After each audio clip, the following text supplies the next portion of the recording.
Good evening and welcome to the Highgate Selectboard meeting and town meeting pre-information session on March 2nd, 2023.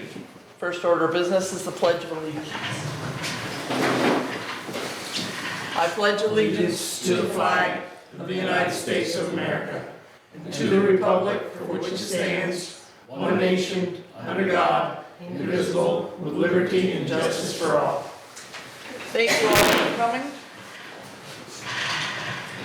Do we have any public comments that are not part of the agenda? Okay. Then moving right along. We do have Lisa Hango with us. I think she might still be messing around with her audio. Can you hear us, Lisa? There she is. Yes, I can hear you now. So what do you have for news for us from Montpelier? Tonight I have a written document that I sent to Wendy and to Heidi, kind of recapping so far what's happened in the House of Representatives, because I think the senators are better versed in what's been happening in the Senate, and I haven't been able to keep up with the Senate as much as I have the House. So you have that written document. Hopefully you have it digitally, and it's going to be printed out for people on Tuesday to take. I just wanted to take questions. If anybody wants to know anything, I will be happy to answer any questions you have to ask. Well, I know one of the things that a lot of people are concerned about is the Affordable Heat Act. People are very nervous about what their heat is going to cost them in the future. Thank you so much for bringing that up. I just attended a meeting about 5 minutes ago. I just left it. The Senate has voted the Affordable Heat Act out over to the House. I think the vote was 19 to 10. And in order to have an upholding of the governor's veto, the Senate needs to have 11 votes. So they're pretty close. If everything stays the way it is now. So the plan, I believe, will be that if the bill stays the way it is that the governor will veto it. He is not in favor. I know he's been in the news several times, pointing out the things that are really concerning to most Vermonters. We've asked some questions. I had the opportunity to today, just this morning, to hear a little bit about the bill because it was actually changed yesterday. So it's moving really fast and it's changing really fast. And the questions that I asked really didn't get answered. So the House Environment and Energy Committee is going to take up this bill as soon as it gets over to the House. And I know they're going to take a lot of testimony on it. And those will be the folks to really, if you want to talk to them, please email them, call the Sergeant at Arms office, express your opinion. They're the ones who are going to vote it out of their committee with the most possible changes. So it would be the Environment and Energy Committee to speak to. And eventually it probably will reach the whole House floor. And I intend to vote no on it. Okay. One of the other topics we have in Highgate is we are going to be losing our police protection.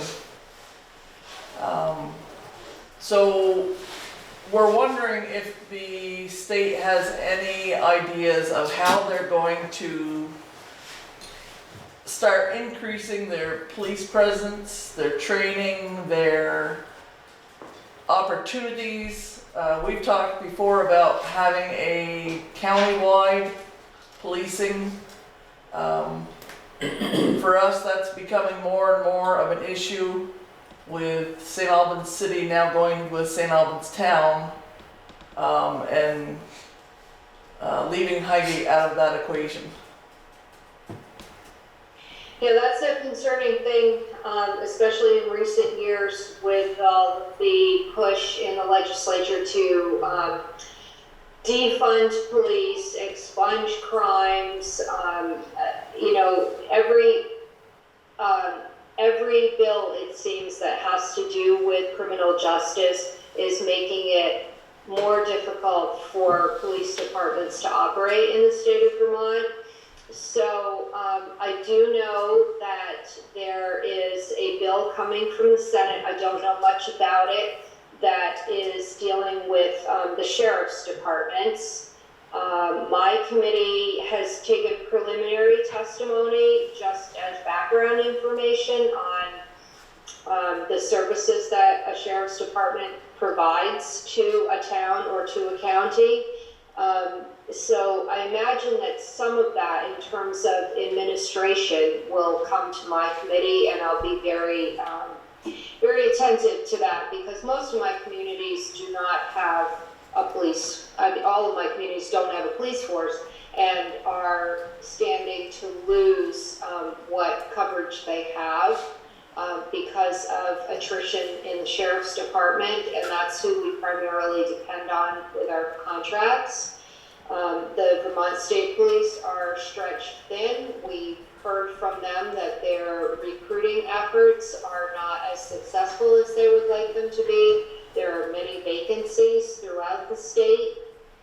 It is a very concerning situation, and we'll certainly be paying attention to that.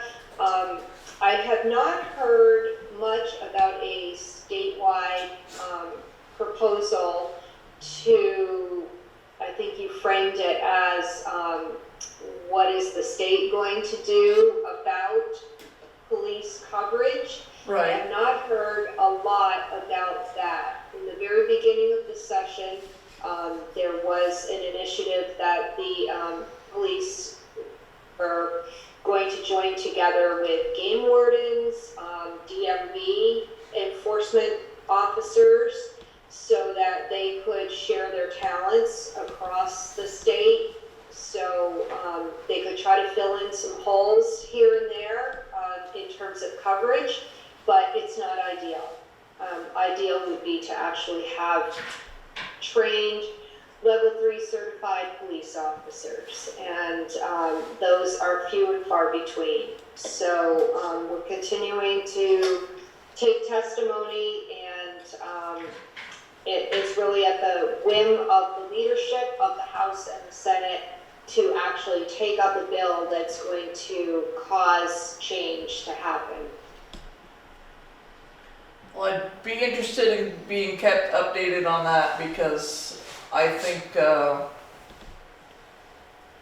we have a real problem there, and as the drugs become more and more a significant issue in our county, it leaves us in a very poor position. Great. I feel like a little bit like we're in a lawless position sometimes, and Yes. it's really concerning, particularly for our small towns on the border. We have great protection and coverage from the Border Patrol, but as you've seen by the number of folks coming across the border and the number of calls that our Border Patrol go on, they're stretched really thinly. They're just trying to do their federal mission, let alone help back up the state mission. So I don't know that we can really depend on them as our law enforcement officers. I think we've been very fortunate in the past several years to be able to depend on them, but it sounds like their job is just getting out of hand. Yes, I would agree. Does the select board have any questions or concerns for Lisa? Lisa, can you talk a little bit about education? Education, Richard, thank you for asking that question. I was at a meeting this morning. There was a Supreme Court case last summer that kind of changed the landscape a little bit for Vermont. And I'm learning more about the implications of that. So it could affect independent schools, and it could affect communities without schools who tuition to other towns for educational services. It could affect them. There is no bill right now that's moving on that. So do you have any other things that you would like to discuss about education? PCB remediation, school construction aid? What would you like to talk about, Richard? Talk a little bit about the construction aid. Great. Okay, so the education committee is not where I sit, but I know people on the education committee, and there is hope that the legislature will reinstate construction aid for schools at some point. There is not any definitive answer to that right now. We can hope that we can get help with construction aid, because I know over in my school district, we're actually experiencing a shortage of space. So that's concerning to us. But right now, there is nothing moving. There's just a lot of talk. Thank you. Okay, any other questions for Lisa? Certainly. I have a question on school choice in the state of Vermont. You know, school choice, and because the tax dollars, you're sending kids to schools that can't even educate these children to read it at their grade level or do mathematics. Yeah, I don't have children in school, but I have grandchildren, and I want them to go to charter schools and schools that are actually educating children. So I hear your concern, and that is something that we learned a little bit about this morning. As I said before, the Senate and the House have not taken up the bills that have been introduced in terms of tuitioning and school choice. They're still weighing their options on that, so I would suggest that you really follow this closely. I'm sure it will be in the news. I'll try to talk about it in my weekly updates when it becomes a moving piece of legislation. Right now, the Supreme Court decision has made it so that Vermont school districts have to pay for students to go to a school of the parents' choice if the school does not, or if the district does not maintain a school for those grades. So stay tuned. It's a very hot topic, even though there are no bills moving right at the moment on that. So Lisa, a consolidation that we went through, is the state happy with that? Are they satisfied with the way they went, or how does the state feel about right now? I know you and I've talked about it before, and Yeah, Richard, I don't know if the state has feelings one way or the other. right, but you must be hearing something about it, right?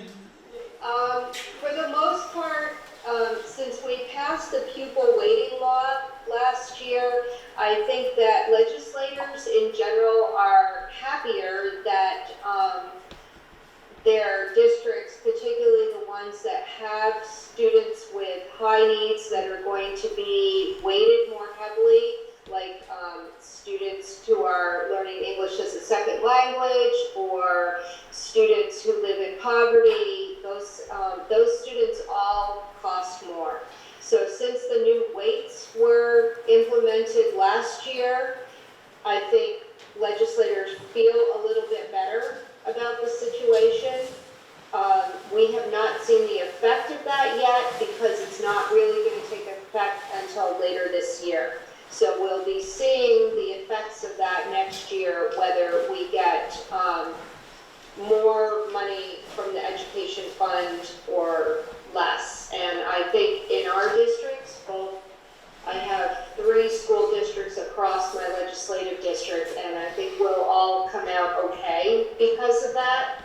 As for the actual consolidation, it's been helpful, and I can speak to that just because I'm on a school board. It's been helpful across the district, across different schools. So for instance, if one school needs somebody for 2 days a week, we can hire a full-time person because another school might need that person 3 days a week. So that's been particularly helpful because there is an employee shortage. There's definitely a shortage of school personnel. Thank you. Ty? Lisa, Ty Swanier.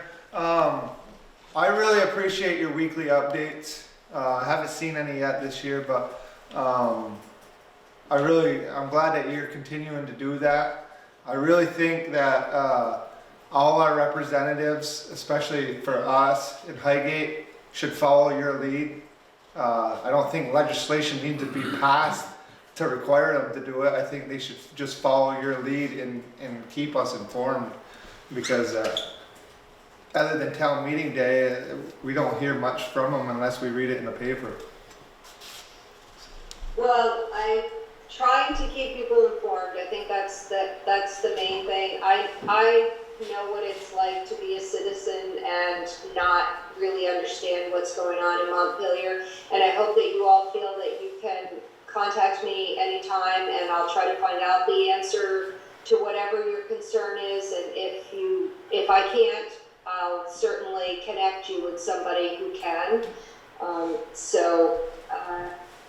That's what I endeavor to do, and I hope you're happy with what I'm doing, and I appreciate that. I can speak for the select board and say we are very pleased to have you. You have been I phenomenal. very much appreciate that. Anyone else for Lisa? Don't hesitate to contact me, please. Hey Lisa, I'm just wondering if there's anything circulating through the legislature right now about creating more affordable housing, top to bottom, in the state of Vermont, and at the same time trying to eliminate the waste in terms of, what we're doing with, hotel vouchers and things like that, which is just, it's going through a bucket with a hole in it. You talk about that? Sure. I just want to let you know that you all are a little bit choppy. Your audio is a little bit choppy, but I got the gist of that. So I'll speak to motel vouchers right now. The federal funds are ending, and the state has opted to continue until June, but at a much more limited level. And the folks who are going to receive vouchers are folks that have some real needs. They're elderly, they have young children, they're disabled, situations like that. And that's not gonna, it's temporary. As for affordable housing, a bill just passed out of the Senate yesterday, maybe, S-100, which is called the Home Bill. It has a lot of really great components in it to try to make housing more accessible to all income levels, and particularly focuses on folks in that middle income where they're not getting benefits from the government, but they don't make enough to be able to put equity into a home, which is really exciting to see that, particularly if they're young people just starting out. I'm all for them being able to have a little break to buy their own homes when they get started.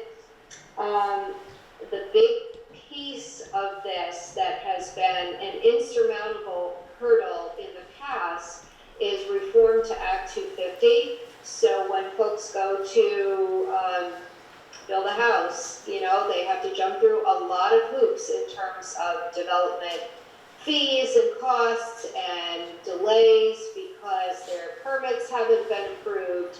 So this bill actually addresses that, and as I said, it came out of the Senate, so it has another 100% more hurdle to go through as it goes through the House, because the House Environmental Committee is pretty strict, and they really do not want to see any changes to Act 250. But I'm hopeful. This is the most traction that I've seen since we started talking about this, since I started in the legislature 4 years ago, in terms of trying to modernize Act 250 and make it easier for people to build homes, because really we've had no development in 50 years because of Act 250. And Henry Rainbow, can you speak on contractor licensing? Oh, I sure can, Henry. I fought that provision in that bill for 3 years, and it passed.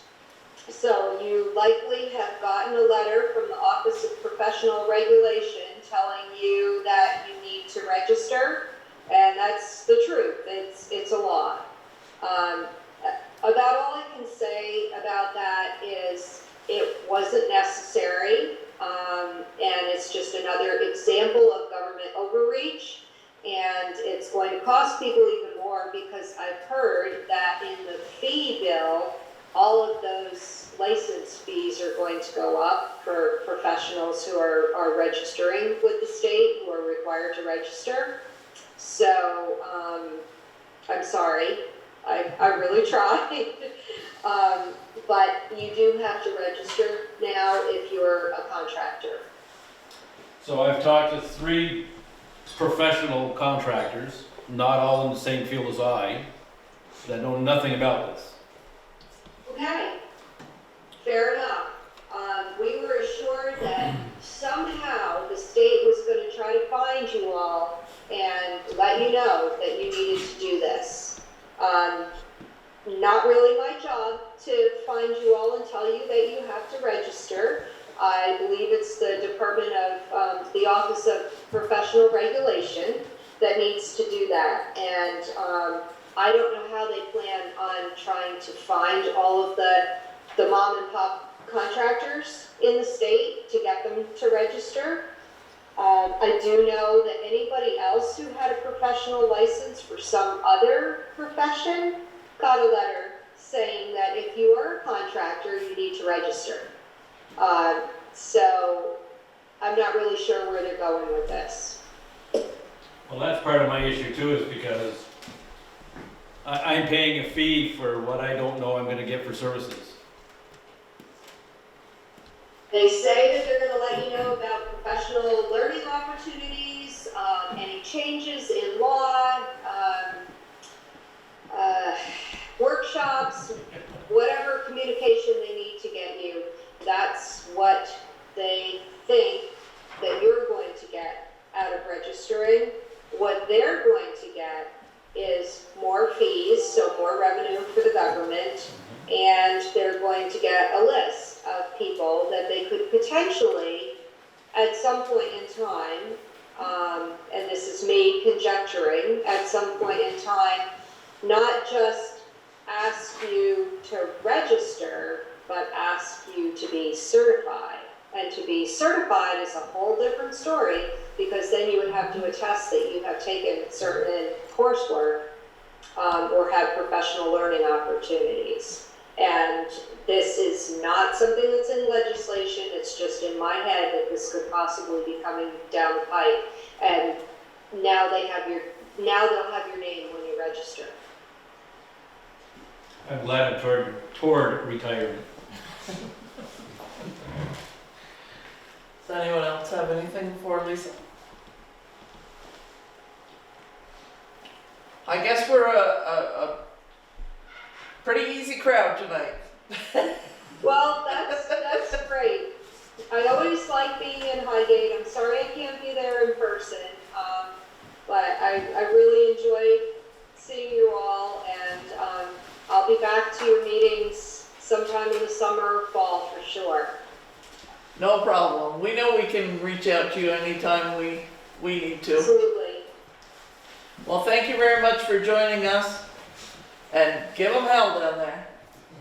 Thank you, and thanks for all that you all do, because it starts at the town level, and you're doing really important work. So keep it up, and don't be afraid to reach out to me.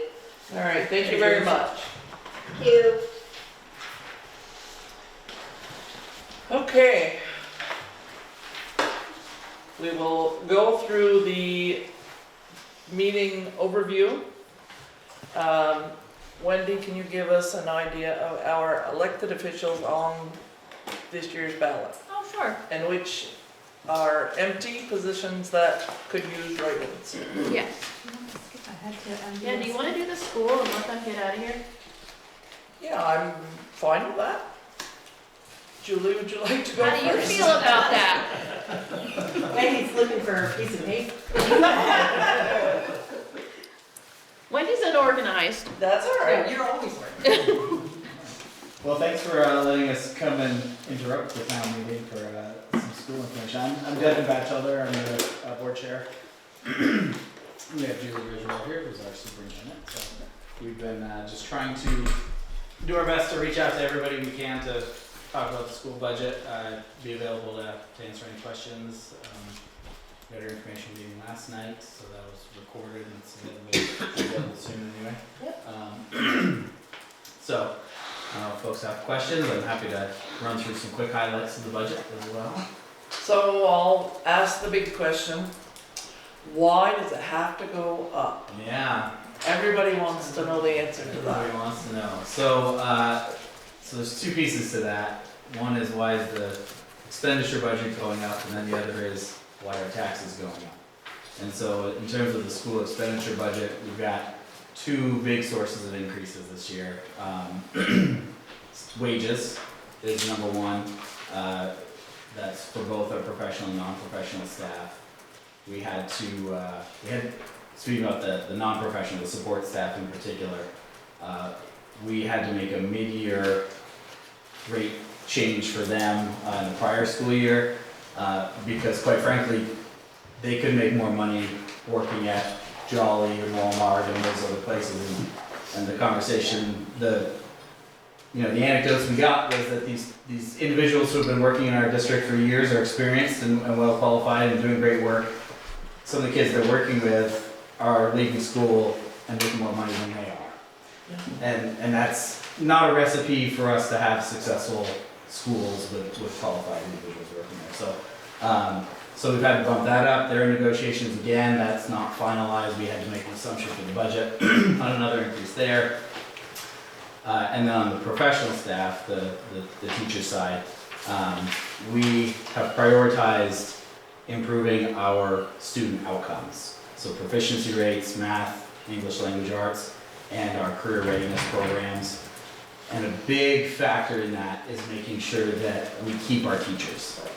We spend a lot on professional development for those teachers, and if we're training them and then shipping them to Chittenden County where they can make a lot more money, we're really just throwing more, good money after bad training the next round for them down there. So our committee, our negotiations committee a year ago had negotiated a multi-year contract, which boosted that pay quite a bit. So now we're into the next year of that, so that's built in the budget. The nice thing is we're 1 year in, and we started this year with essentially a full staff.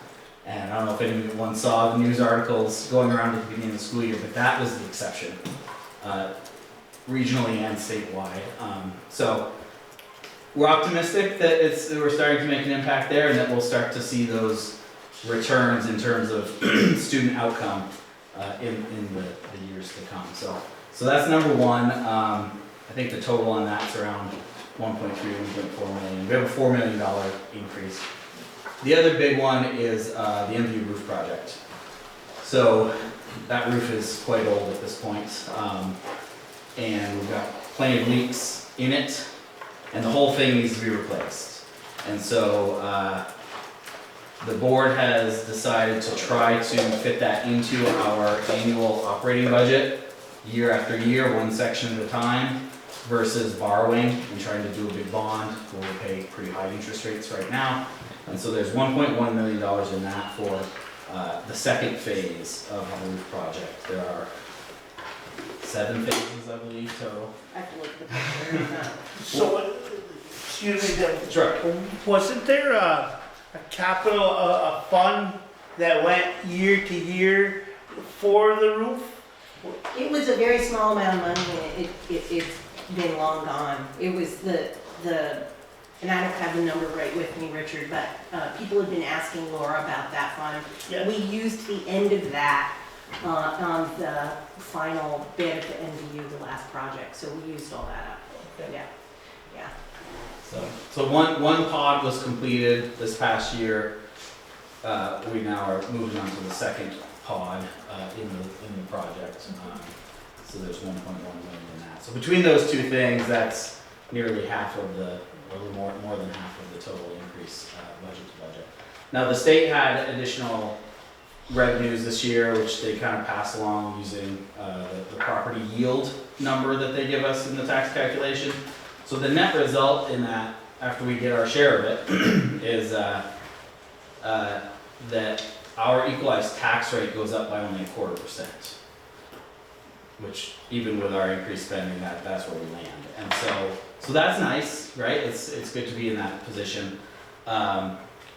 However, the other piece of the tax math is that they look at changing property values. And so the real estate market has been great over the last couple of years, and now we're seeing that in our taxes.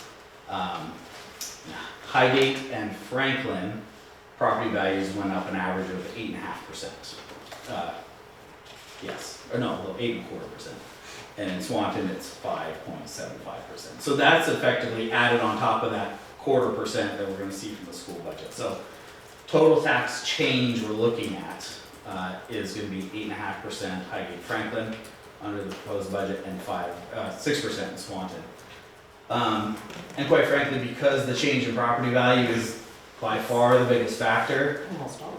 changing our, we don't have capacity realistically in our school budget to cut 10%, right, to get us back to flat, to make up for that, and still try to achieve those goals of improving our student outcomes. So that's kind of. So what happened to the 12 million from ARPA? Oh, we still have that. We use that and it gets applied, the revenue is applied to our budget. So we have some things like materials or professional learning that get paid straight through that grant, but aren't in the budget. But things like the social worker that's working with lots of kids at MVU, or the art therapy that kids are getting, or the interventionists or the tutors, they're in the budget, and then that ARP ESSER money is applied to offset it. So we are seeing that. So And not all those positions are permanent, so when that money goes away, So your actual budget is 44 million plus? yes. And then we have grant money. We have grant money offsetting that. So our $56 million. no, our net that 44 million is before you subtract out the revenue. So our net spending is about 33 million in total. So that's the number that's using tax calculations. So you'll see the 44 million on the article. Yeah, but the taxes are based on 33.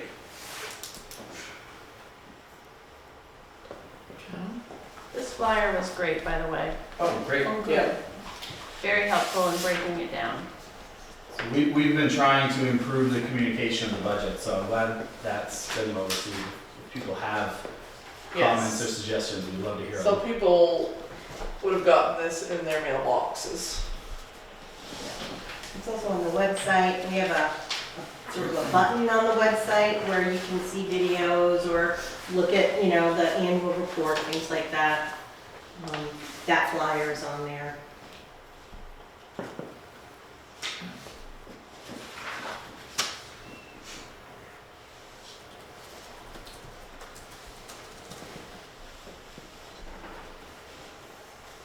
All right, do we have any more questions? Oh, yes. Okay, Oh, yes. start them off. This is gonna be multiple questions. All right.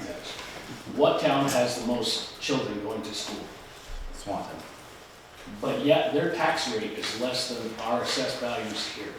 Now listen, so they're less than that, so why don't you break it up so it's even for everyone? Because you're busing some of these children from Franklin to Highgate, from Highgate to MVU or whatever. Okay, Swanton, I don't care if my property value went up, I still have to sell it, I have to buy something. but they're paying a less rate than I am. And I have no children in school, okay? And the students that you're sending out of that school, they're breathing. They can't do basic math. They can't even read anything and articulate it in their brain and tell you what it is. I've talked to some of these kids that come out of that school, they can't even make change. That is a very poor assessment of education. I mean, when you can't even, I don't understand it. They're breathing, they're moving. If they're not able to go to the next grade, they shouldn't be able to go to the next grade. You're really screwing them. You know, just because they're breathing doesn't mean they're moving. They should, if they're not able to do the math, the arithmetic, the English, the science, the social studies, they shouldn't be moving. Because everybody learns at a different rate. You can't put everybody in the same boat. Some children learn faster than others, some don't. But you're sending these kids out into the world not knowing anything. It's scary. I don't know what else to say. I mean, the education in this country sucks. And you're giving teachers raises because are these performance-based raises? What are they? Are they just contractual? They're contractual. They're not teaching, they're doing other things. They're doing stuff that's mandated by the state, mandated by you guys. So they have a teacher's aide that's doing the teaching. That teacher's aide is not the learned one, the licensed teacher. The teacher is. You're giving the teachers way too much stuff. Okay. I'd like to step in here for a moment. With all due respect, I worked in schools, both public and private, for a long time. And I gotta say, I appreciate what the school board and the school district is doing to try to retain staff. Because finding people that are qualified is difficult. Okay? And I don't disagree with that. So, but, you know, from my perspective, you know, I think you've got some questions, and I appreciate that. But I think, you know, for lack of a better term, I kind of think your aggressive nature in asking him the questions is unfair. And I think you might get a better response if you toned it down a little bit and I'm let sorry, him respond. It's my military. Well, I understand that, but you know, it's kind of defensive and And I understand, and I am a little aggressive and I get it, but I don't mean to be condescending or any of that. I just mean to understand where my money's going. And that's all I'm really trying to figure out, where my money's going. And if you can show me in a fair and equitable way, that it's being fair and equitable to everybody, then I'd be okay with it. But, and I apologize if I come off, but I can't change. And I would also say that there are many talented and gifted students that come out of our schools as well. There are some that are definitely struggling. There is no doubt about it. I've hired some myself. But there are still good students, so I'm sure you don't want to make the impression that all of our kids are unintelligent or unteachable. No, and that's not the point I'm alluding to, but I don't want I'd like it to all come out at least a fair standard. Where they would, you know, so they could at least run a checkbook. Some of these kids you gotta talk to, it's like, ooh, they're gonna have a tough road. So, I heard one question there about the tax rates that I would like to address. Okay. The question about why are our tax rates different in each town. And I'd invite you to check out the informational meeting and the slide deck on that, because I spent a lot of time trying to demonstrate, show the math of how the state does their tax calculations, to demonstrate that we are all taxed equally using that equalized tax rate. What happens is, because the tax rate obviously is your property value times the tax rate, right? Simple enough. The state wants to tax us at the market value of our homes, not the listed value. And so they have a formula they use, town by town, to say what's the difference between their market value and the listed value. And now, if all our towns had reassessed at the same time and had exactly the same kind of basis for our grand list, then maybe you'd see like the same homes with the same listed value. But the reality is we don't. So a home that's taxed at $200,000 might show up in Highgate listed at $190,000, and in Franklin at $184,000, and in Swanton at $195,000. So they can't change the listed value, right? The state can't change the listed value, but what they can do is take our equalized tax rate and make an adjustment on that.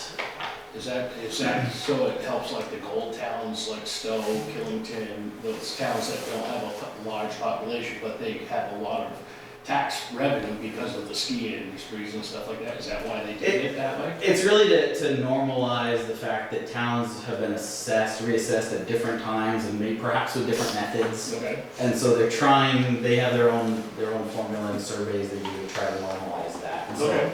So that's really like the main point I tried to hammer home is that we are, whether you're Franklin, Highgate, or Swanton, you're taxed at the market value of your home at that same equalized tax rate. Okay, now is that on the website so they can look at that? Is it on our MBSD site yet? The meeting presentation, I didn't know if you yeah, our meeting video That's is right. on there, I think he's breaking it up into sections, so it's more watchable, not an hour long. But there's, Now it's like an MBU website or it's or how the it's mbsdschools.org, yeah. So my other question I have about that is, not about the budget, but I heard that they had to take the Thunderbird thing down? No. I'd heard that. I was so annoyed because CAX interviewed me yesterday and they were gonna run it after town meeting. And then the questions they asked me had to do with the process. And then the Abenaki rightly did a press release about what that complaint means to them and that they're upset about it. So they took my interview, took some of the things they rushed it and put it together, but there was a complaint because the law changed last year that people can complain about mascots. And the process would be for someone to go to the school board and have a hearing. And at this point, that individual's been invited, but it hasn't happened. They haven't gotten back. So the school board's taking no action at the moment. Okay, well, because I heard that, I was like, what? The complaint's out there, we know there's a group who doesn't like it, we also know that our local Missisquoi Abenaki community spoke out Their quite, response was gold. yes, Yeah. quite vocally their No, support. no, but I heard about it today and I was like, what? Yeah. Okay. So this stuff was on the Missisquoi Valley School District? We should put our website on this. Yes, and I think, MVSD schools, .org. and I think the state also has a, little, Animated video. yes, exactly, that was very helpful before to show how that is actually calculated. It's overly complicated. So is it basically the CLA is kind of what they're doing? That's exactly right. That's the only difference. All the rest of our all three towns, we generate the same tax rate for all three towns. Yeah. And then the state changes it based on your property. Yeah. Yeah. And Unfortunately, we went from a 100% the last few years down to 85 this year, which if we get down to 80, that's gonna trigger an automatic reassessment, which nobody wants. It's 15 years now. 2008 was our last one. Now, my question with that is, when we talk about assessed values and then maybe doing another audit, of the property values, I'm okay with it in 08, because 08, the market value bubbled, it burst. right, So how's that gonna affect us now? Because home prices right now are dropping, you can't get a loan, nobody's getting a loan, it's a 25-year loan, year low of people trying to get home loans. I mean, that's, Because we were over 100% of our CLA for many years. Right. yeah. But COVID changed the mix drastically Yeah. because people wanted to move out of populated areas and get, more safe. So that drove our property rates up like crazy, and it's gonna raise a little poop with our taxes if we have to reassess, because, you know, they're not going down. Okay. But to try, just a little bit to better understand that, when you gotta fill this pot here with taxes, you're either gonna assess here and a tax rate here, or an assessment here and a tax rate here, it's really this kind of the same thing, or it's very similar. If your house value goes up averagingly the same as everybody else, correct? Yes. You're not generating more money. No, you're not generating more money. What tends to happen is we spend more money because we think we have more money, which we really don't. So you're robbing Peter to pay Paul. It's just, it's a psychological effect. You're just taking it from one hand to the other. Right.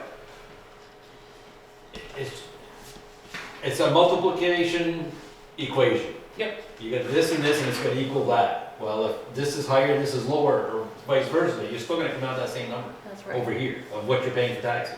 As long as you That's have two Yeah. boards, the school board and the select board, that doesn't say that our grand list is this much more now, let's spend this much more. Right, exactly.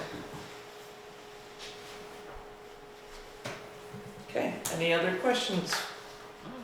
I got, go ahead, Dennis. What's the lifetime of the roofs? It seems it wasn't all that many years ago, but time flies, so.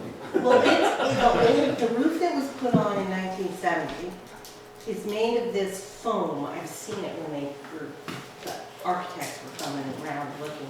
It's this foam that they don't even make anymore, and it breaks down every 10 years. So it was having to be put on every 10 years. And it was, and you can't really get it anymore.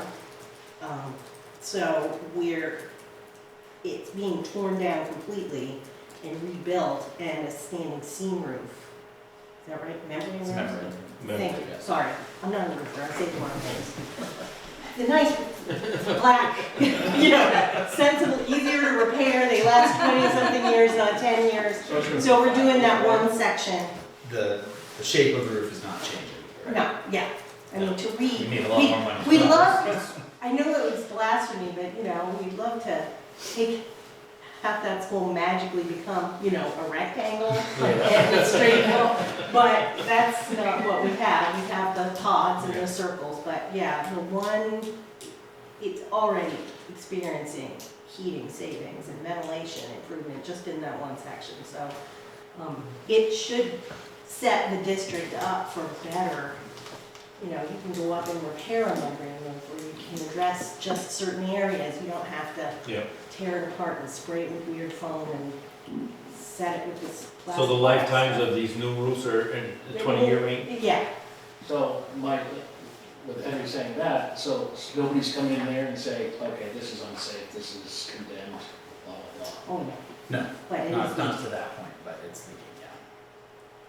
But at some point, if we don't repair. If we don't do it, we'll, Yes, we'll have a exactly, much right. more expensive project on our hands. Well, as long as they don't build it around school, it'd be perfect.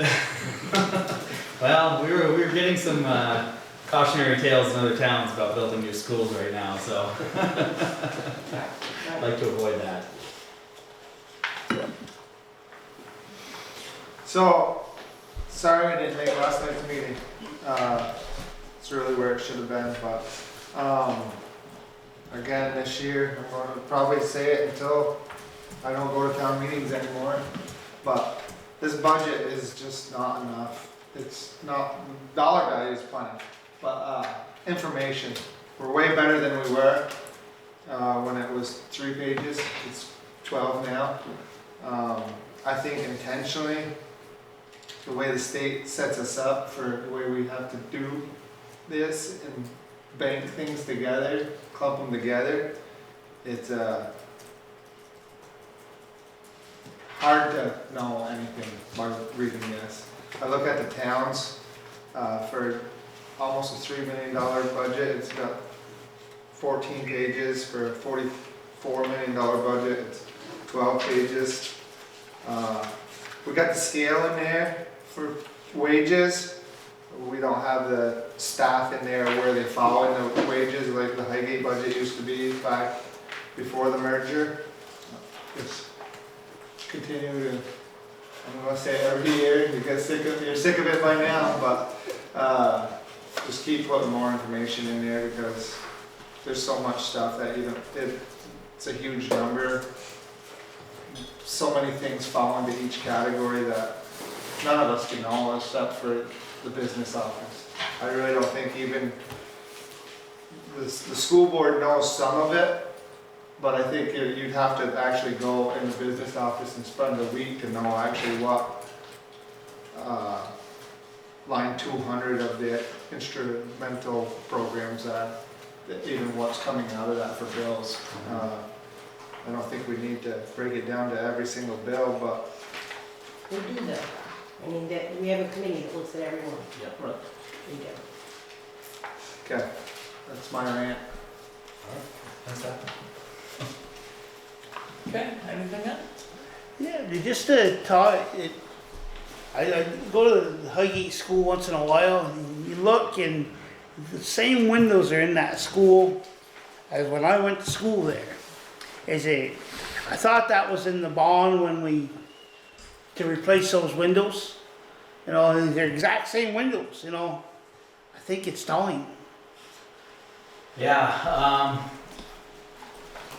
the bond was before me, but I believe that was used up on the. Parking lot and HVAC and some roofing. Yeah, so I know a lot of work's been done in that building. Yeah. HVAC in particular, that back hallway, I don't know if you've been down in there yet. It's actually looks No, great. I haven't. It's beautiful. Things like windows and doors, we're trying to do a replacement cycle, but, you know, COVID has sort of put the halt on some of those projects, like we had to get that HVAC piece done. So, but the plan is, we have a capital plan, it's a good 5-year plan, and each school, and we have things like replacement of windows and doors on a cycle more, so we're trying to, instead of having to take a bond out every time the school needs new, because all the schools need new windows and doors, it's, Yeah. you know. So we're trying to do it that way. But yeah, I know they're old. I look at them too. Yeah. Well, and I think it was the idea that the public was told that those absolutely had to be done right away. And then they didn't, even after they got their bond vote, so it was Absolutely. a little sneaky, because they were gonna do all new doors, all new windows, had to have them. And I guess people have to be careful what they promise. Well, that bond had everything in the kitchen sink in it, which was what, $2.4 million. Yeah. You know, I think it was too many things in that. Yes. And the white building windows were the ones that I know were in there, and, you know, the architects come out and say, well, you shouldn't be putting $1 million in this building. But you don't really know, you know, we have to maintain it, Right. but make significant investments doesn't feel like that's fair to Highgate either, 'cause I don't know. I don't wanna speculate on the long-term use of that building, you know, Rich. Yeah. Okay. All right, well, thank you for coming. Yeah, thank And you for giving us explaining the that out time. for I us. appreciate it. It's nice to stop in. Yes. I'll invite folks to our meetings. I think you'll get some better answers with some of the experts in the room, and I think you'll be hopefully pleasantly surprised that a lot of your concerns are the things the board is directly also trying to work on.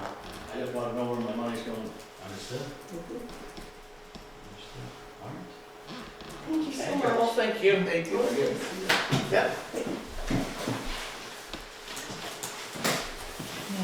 All right, so that will be a separate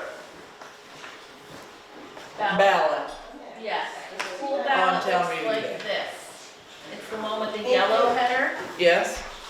It has their elected officials, moderator, school board clerk, and school board treasurer. They're electing a school board director from Franklin. Two from Highgate, one is an open seat that no one is running for, and then a school director from Swanton. There are two questions, one is the actual budget question, and the second one is authorizing the board of directors to borrow money to pay the current expenditures in anticipation of taxes. So it's the elected officials and then two yes/no questions on the school ballot. Okay. So then also on the ballot, we have elected officials. Yes. So the town ballot has the purple header, and our public questions and budgets are currently from the floor, so this is just town elected officials. We're electing a lister, a 3-year term. There is no one running for that. A cemetery commissioner for a 5-year term. Doug Nye is running unopposed for that. Library trustee for 1 year remaining on a 5-year term. Chelsea Pigeon is running unopposed for that. We have a library trustee position, 5-year term, Virginia Holloman, she's unopposed. Moderator for the ensuing year. So we would be electing a moderator for our floor meeting for next year. That is currently blank. Select board member for 1 year remaining on a 2-year term. That is what Chris here is running for, unopposed. Select board member for a 2-year term, Richard, he is unopposed. And we have a select board 3-year seat that no one is running for. So the empty seats, if anybody was going to entertain running a write-in campaign, you only need 1% of the voter checklist, which is 25. 25 write-ins would get you one of these jobs. So that is it for the town ballot, and that is listed as article number 1 on the town meeting warning. Okay. Article number 2 is to receive and act on the reports of the town officers for the past year. Article 3, shall the voters of the town of Highgate set the final date of payment for fiscal year 2023-24 property taxes to be on Tuesday, October 31st, with payments to be received in the town office by 4 p.m. Article 4, and I will say this before and after. Article 4 we've had on the ballot before, about Australian ballot. But before the floor shuts it down immediately, it would be nice to have a public comment and a discussion about that process. We've now had a couple of years of data to show what happens when we go Australian ballot. So please don't shut it down before we have a chance to talk about it and everyone gets to have their say. I got a question on that. Yes. When you give your overall speech, you know, when you talk to the town about that, and you're gonna go through some of this stuff, are you gonna give us the numbers of who voted, what the percentage is that voted on 2020, 2021, 2022, and the days of this stuff, so you have a percentage to the people that are in the meeting will understand? We can certainly have that. Wendy I has would all have had it that today, but now. I was at a funeral. I wasn't in the office That's today. why So I was just wondering. I do want to have data maybe for the last 5 years. The last 2 years we were strictly ballot. The years we're on the floor, it's really hard to say how many people were there. The only time we ever get a true number is if we go to a paper ballot vote. We actually have a number. I mean, we have a guesstimate. There might have been 75 people there, or might have been 100 people there. But we don't really know how many people were at a floor meeting. It's a guess. Right, but the floor meeting doesn't vote on certain things they don't vote. Everything's Australian ballot except for certain things that are floor. Right, budgets and public questions are on the floor. Correct. Yep. The only thing the floor does not vote on are the elected officials she just announced. Right, and which is like the no campaigning in the That's right. polling area, Yeah. blah, blah, blah. Yep. So yes, I will have data. I want to do at least 5 years. I might go back further than that, you know, so people can see the difference. Like we had, you know, 80 people vote on this town budget in 2018, but in 2021, we had 450 or whatever the numbers might be.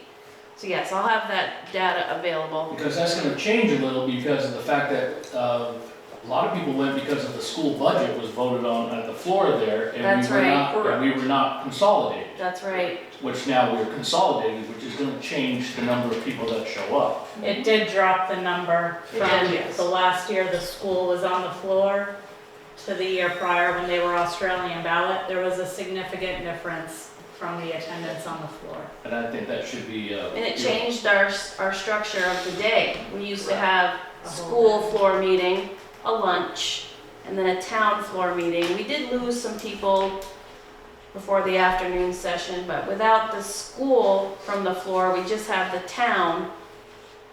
So we've moved the start time to 9, so we should be done by lunch, hard to say, but we don't have a lunch anymore.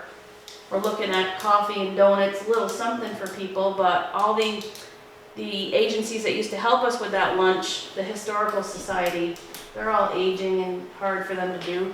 The fire department, the department's gotten smaller. PTKO used to help with that, so there's not.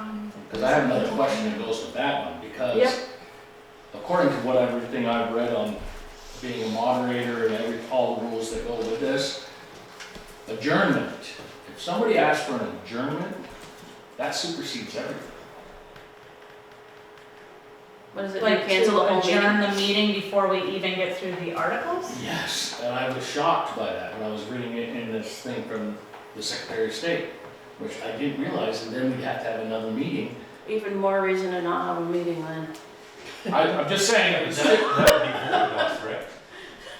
it would be voted on, if somebody had said, Make say a Butch motion. goes, I'd like to adjourn the meeting, 'Cause all right, and if it's seconded, then what happens is it would be a yay or nay vote.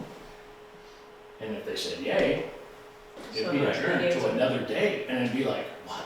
yeah, I And sent there's them nothing the we handbook can do and just about it. read it cover to cover a couple times. Thank you. I'm just saying, Yes. you know, what I've been reading on this is like, ooh, this could be a little tricky. So we need to talk about it. We need to, you know, it may not be what people want, maybe they're not ready, but maybe, I don't know. Everybody's got an opinion. I have an opinion, but I'm just one person.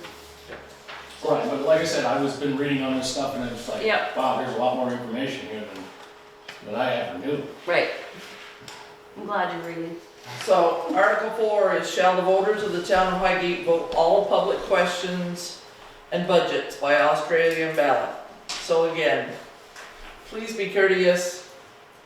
Let's get some information out there. Let people have their say before you completely shut it down. Article 5, shall the voters of the town of Highgate appropriate $457,000 to meet the expenses and liabilities of the capital improvement plan, with an estimated $357,000 to be raised by taxes.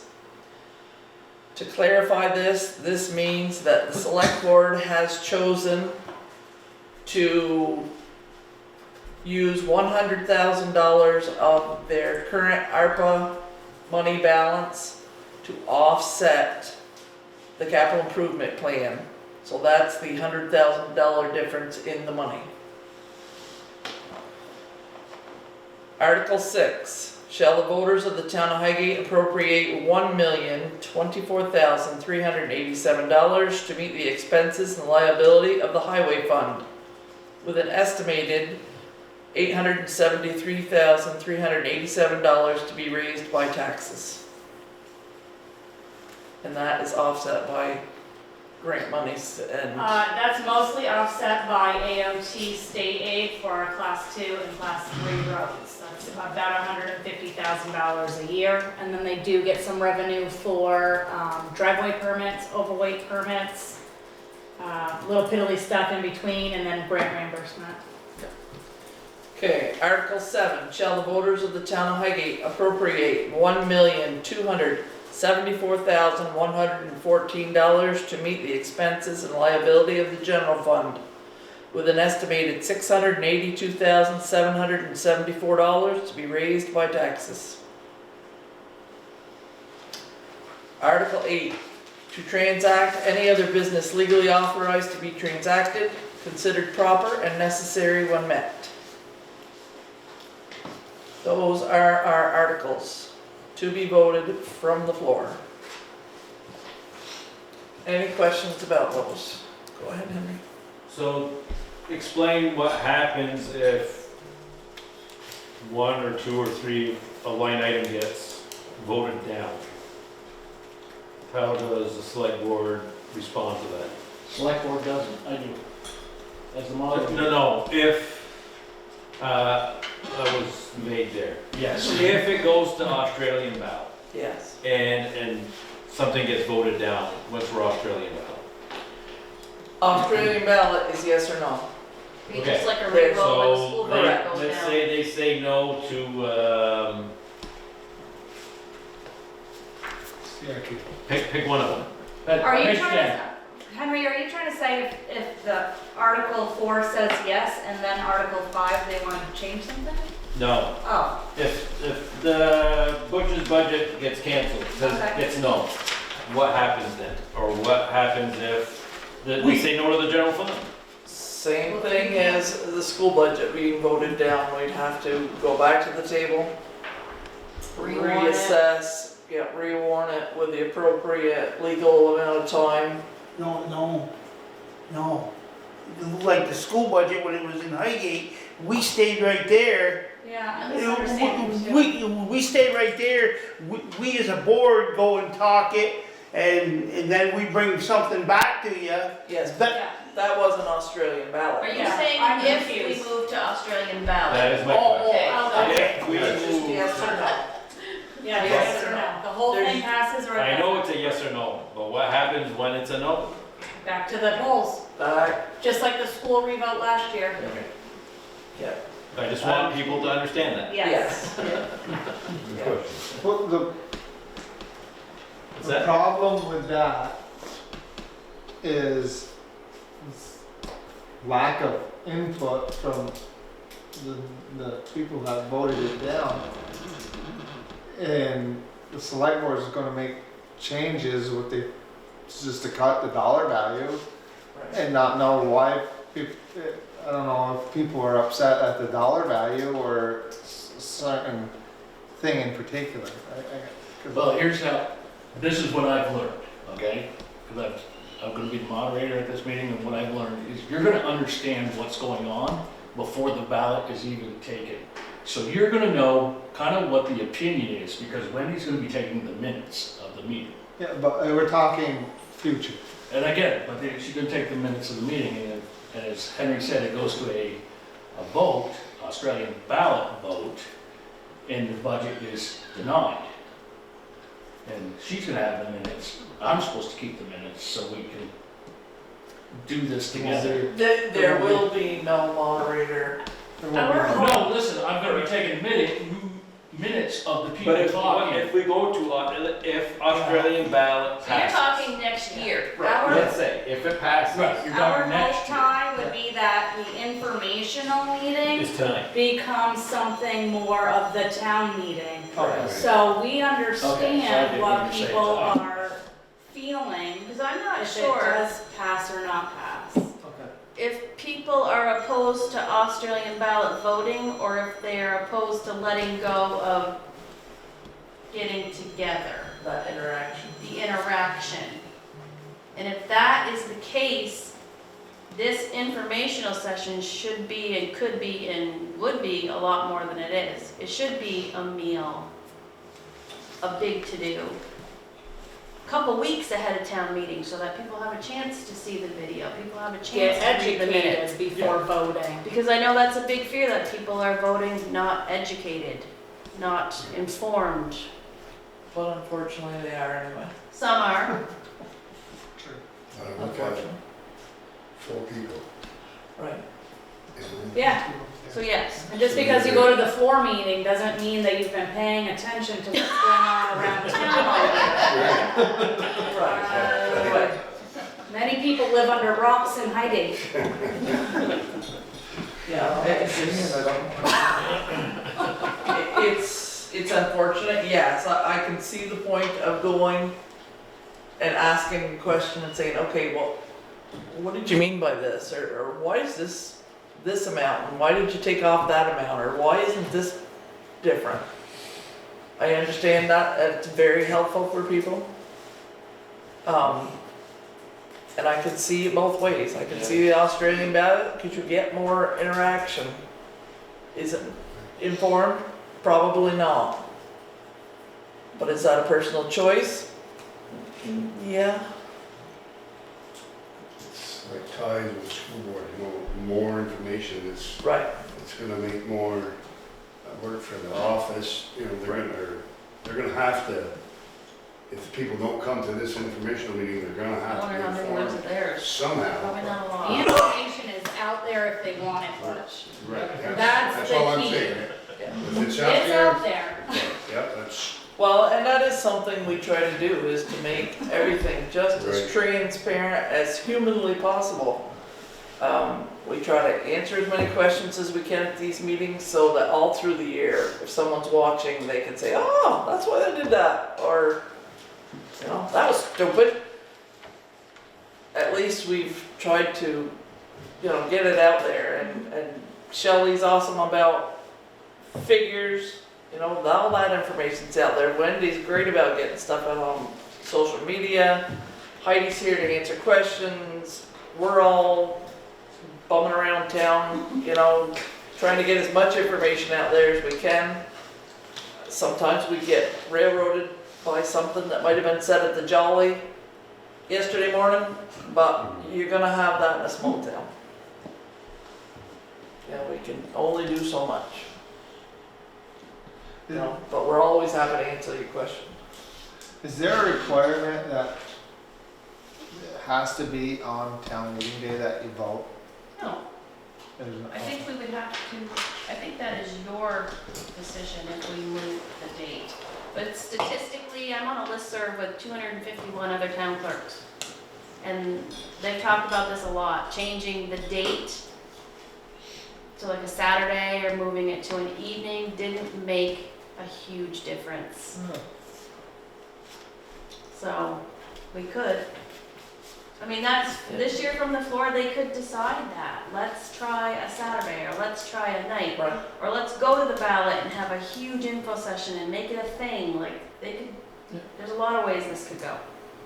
So do you have statistics on how many are still doing floor vote compared to Australia? I have a VT Digger, surveyed towns, and who was voting from the floor, who was still, because we still had the option to go with fully Australian ballot this year, based on COVID. We could have done it another year, but we said, let's get back on the floor and deal with this. Like, and see if they want to change it long-term. And the reporter did send the results out of how many towns were going back to the floor, how many towns were gonna stay on the ballot because they could, how many towns were asking their voters if they want to permanently move to the ballot. And there was a couple dozen towns in Vermont that are asking the same question that we're asking. Many in Franklin County. A few in Franklin County, yep. So, They saw the same results we did, just a much Yeah, higher right. turnout. Yeah. Right. so, And that's the sad part, unless there's some huge issue, you don't get a large turnout, whether it's Australian ballot or not. I will tell you, there are people that showed up to town meeting that year we were voting on AmCare or MVR that I haven't seen since. They were there for that And one we'll never see reason, again. Haven't seen before. and we'll never see him again. Right, absolutely. So that's an example of that. Yeah. Yeah. And I don't know if that's good or bad, whether it just means we're doing a good job and people aren't all up in arms, or whether it's unfortunate that people don't get involved. I don't know. It's harder and harder to stay. It does. It does. And it is. Everybody's busy. Everybody's just trying to make a living and keep going. And the last few years have been hard on a lot of people. You know that. Yep. Which is one of the reasons that we go through and try to be conservative on our money. Okay, So, any questions on the articles? Okay. Going all right through. Let's go right into revenue of our budget. What page you on? I'm coming, just a minute. 42 starts at Sharon. Okay. All right, so we'll start with that, and we'll do the CIP last. So our general fund revenue. Does anyone have any questions about property taxes, intergovernmental, other revenues, clerk fees, or public safety?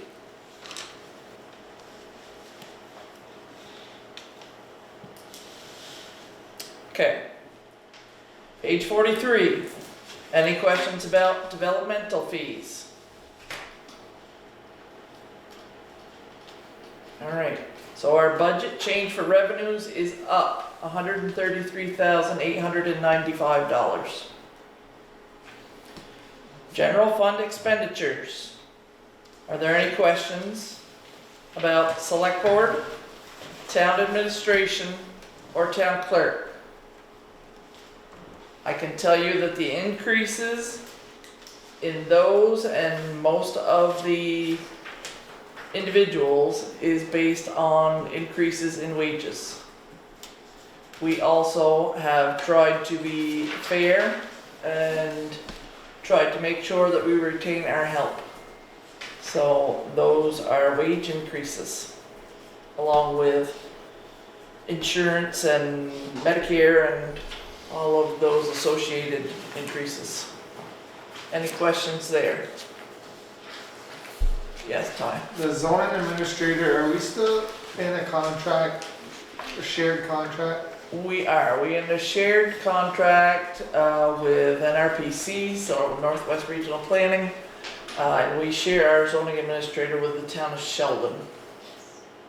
So he is on a part-time basis. He has office hours that are listed on our website. Mondays and Tuesdays. Yep. Any other questions? Okay, page 44. Listers, town treasurer, delinquent tax collector, animal control, health officer, planning commission. Listers is down quite a bit, only because we are down one lister. And town treasurer is up again because of wages. Delinquent tax collector has, by the way, done a fabulous job. Is also up slightly. Any questions there? Page 45, development review, public safety and services, cultural services, social services appropriations. Public safety and services, you have increases in ambulance service to MVR, ambulatory dispatch fees, and our police patrol services are up. That also is in a position where we may lose our police services as of July 1st. Is that when June 30th, is that when the contract ends? Yes. We have signed another contract, but we have been told that there is a possibility that they will not honor the new contract. Even though they're not starting in St. Albans Town until 24. Yes. Aren't they legally binding when they sign a contract? They had met with the select board 6 months prior, so it's a fine point of the law, which the 6 months prior is written into our contract. Okay. So I don't believe we've received anything officially in writing yet. Just via an email. Okay. So, No confirmation of them. So that's not really official. An email is not official. yeah, so we are, preparing an RFP, For the worst. yes, because we are trying to plan for our future. Social services appropriations are down a little bit, just because that's money that we are asked for. Cultural services is up. Like summer concert series is up 5,000, the Highgate Little League is down 1,000.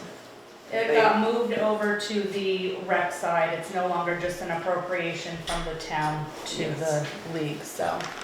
Okay, any questions there? So on, patrol, the sheriff's department, if you look at it as a pyramid, who's above the sheriff's department? Is it legislative? How does that? Who polices the sheriff's department? Well, you can see by Lisa's comments that the state is trying to now, Yeah. only because they've had such a drama. And it's not just us. No, So it's. that's why I'm kinda asking the question, is it where did they come from? How did they get? They're actually their own entity. Yeah. They were originally produced to do things like court orders and, transport and those sort of things, and it's just evolved into more. And now it's rather crumbling. What I know from history about that is they were formed in the shire town of each county. And St. Albans is the shire town of Franklin County.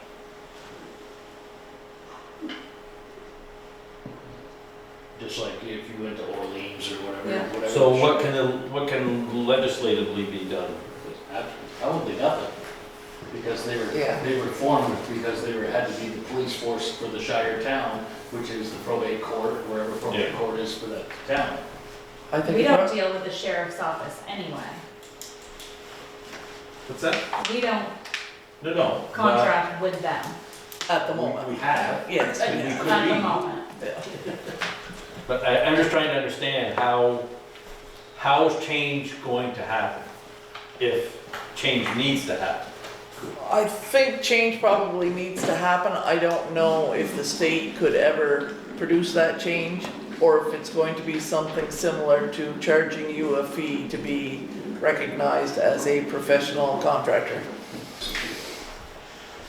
Which is probably a lot more likely. No, they don't have a lot of oversight. They're kind of like the Department of Education, don't have very much legislative oversight. But they got themselves into a pickle, now everybody wants to have their say. Could we ever go back to contracting with the sheriff's department? I don't know. I don't know what's gonna be left by the time they get done all of their drama. And I don't know if the town is gonna decide that that's the best option. Do they even have the staff? Right, to exactly. handle? Exactly. I mean, staffing is a huge issue. But St. Albans Police have indicated that they're not interested in doing this, and that St. Albans Town has made it quite clear that they are not allowed to do this. Yeah, interesting. Yes, yep, but karma's a, so we'll see. But, good for them. We'll manage. Like I said, the idea of a county policing has been brought up before and is probably realistically the way to go. You know, if the state could help us get something like that organized, that's probably better for all of us, but that would be in a long time coming. But it is an issue, and it's not just an issue here, it's an issue with all of us. all of us small towns that don't have officers, don't have a jail, don't have, you know. I don't think we all need to have that. No, no, but we do need to have coverage. Yes. And I think the drug situation has become more and more of an issue. And I think it's going to continue to grow exponentially. But I don't think the police is gonna solve that. No, but as someone whose parent has been robbed a substantial amount of his retirement income, I would have liked to have seen him receive some of his property back, Exactly. but But I that is not gonna happen.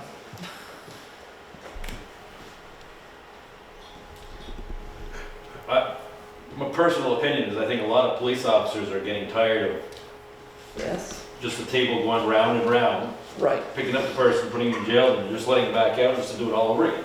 I So would they're agree. to the point of like, what am I doing? Right. So, And they'll tell you they don't have enough money, they don't have enough weapons, they don't have enough staff. We gotta get rid of the market. I'm gonna start bringing these things around. Well, We had yeah, 4 drug there's, overdoses in 1 week in this town. Yeah. 2 weeks ago, I don't know that. 3 of them, they brought them back. 1 of them didn't make it. yeah, because it's not, that drug issue isn't just producing crime, it's also affecting the schools. If a teacher has to come and they have to be a babysitter instead of an educator, you can't provide a good education. And that's the Just problem. not humanly possible to do all of this. You know, we're feeding children in Highgate 3 meals a day with Crossroads, lunch, and breakfast. Mhm. But if we didn't, Yeah. there'd be a lot of kids that didn't get fed. Mhm. I mean, and it's no fault of the child.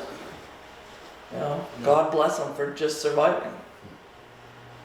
But it's too bad we couldn't stop some of the parents. And yeah, you're right, the police aren't gonna stop it. I don't know what's gonna stop it, but I know we got a bigger problem than we realize. And it's unfortunate. Okay, any other questions on page 45? All right, page 46. Town operations. And department transfers. Department transfers is pretty much straightforward. Town operations, it's up $17,605. And I would say 16,000 of that is for the flooring project to be finished in the front half of this building. Okay.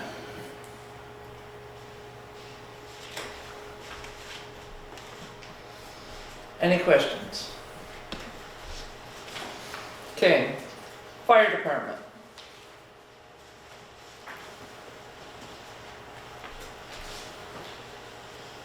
Fire department's increase is $4,000 is their large increase for public relations. They are doing a lot with school children and fire prevention. And they have taken thousands of dollars off their budget that they have been very conservative with their budget. Do we have any questions about that? Page 48. Cemetery. Cemetery's increase has come from our responsibility for the cemetery behind the building, which was not ours until last year. So now the town is responsible for that cemetery as well, which has come with a large bill of maintaining and mowing the cemeteries.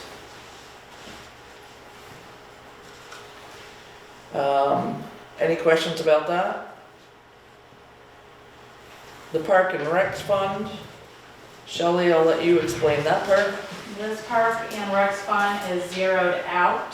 They have hired a full-time buildings and grounds person that is working out of the arena.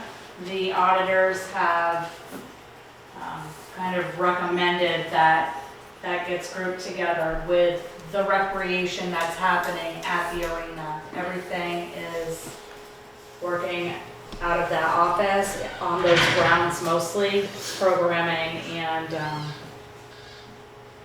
the ballparks. So they recommended that the two be combined.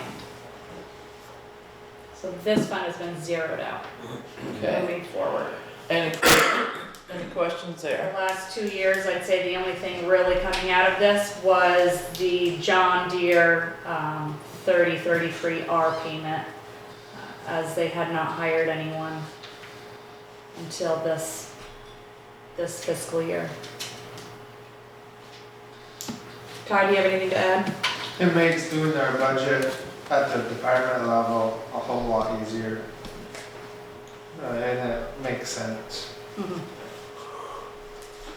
Okay, library. Library has had increases in wages, again, as part of keeping our staff and having an appropriate cost of living adjustment.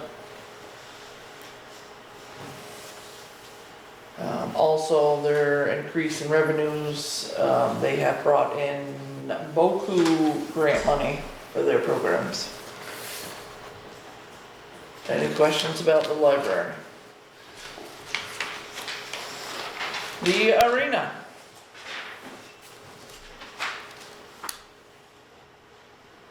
The arena's increases are wages.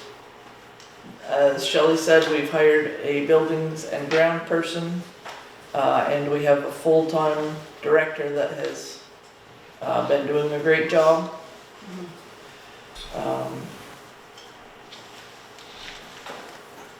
You have increases in the buildings and grounds and natural gas. Buildings and grounds because we are trying to improve our ball fields, a field at a time. And the natural gas is unfortunately just inflation. We are also increasing service contracts, inflation, general supplies.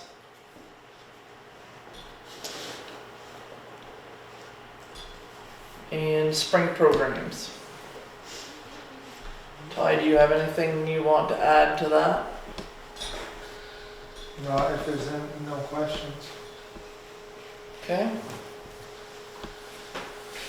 Yeah, just for people that want to know what's going on with the arena, for programming and stuff, HighgateRec.org is where everything is that you can find.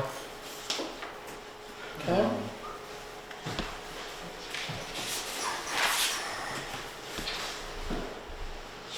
Let's go over to page 52 for the highway fund. This is where our largest increase comes.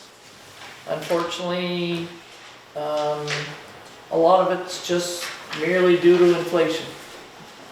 We have wage increases again to keep our help and to provide a cost of living adjustment. We also have part-time help that we have hired. We have increases in the public works, building and ground maintenance. Increases in the tree removal budget. Increases in the radio and communications. Increases in the uniforms and runners, which are rugs. Public work diesel is a $25,000 increase. Again, inflation. $18,000 increase because of stone and gravel prices. 10,000 increase for salt, calcium chloride. 5,000 each for winter sand and winter salt. We have kept our crack sealing that has worked out well and tried to prolong our paving projects on as $12,000, so that's been working out well. Yeah, And so far, that's, It's working so Done far. good. it's, another 3 to 4 years on that, on the certain roads that we've done. that's awesome.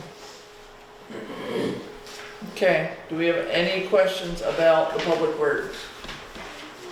I talked to Shelley real quick, the communications and radio. She gave me an answer, but I just wanted to bring it up to you guys. The upgrades that we did to the tower, we're not really seeing the benefit that we thought we would see out of it.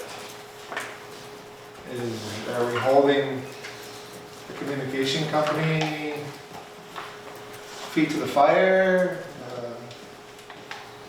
Well, I know for the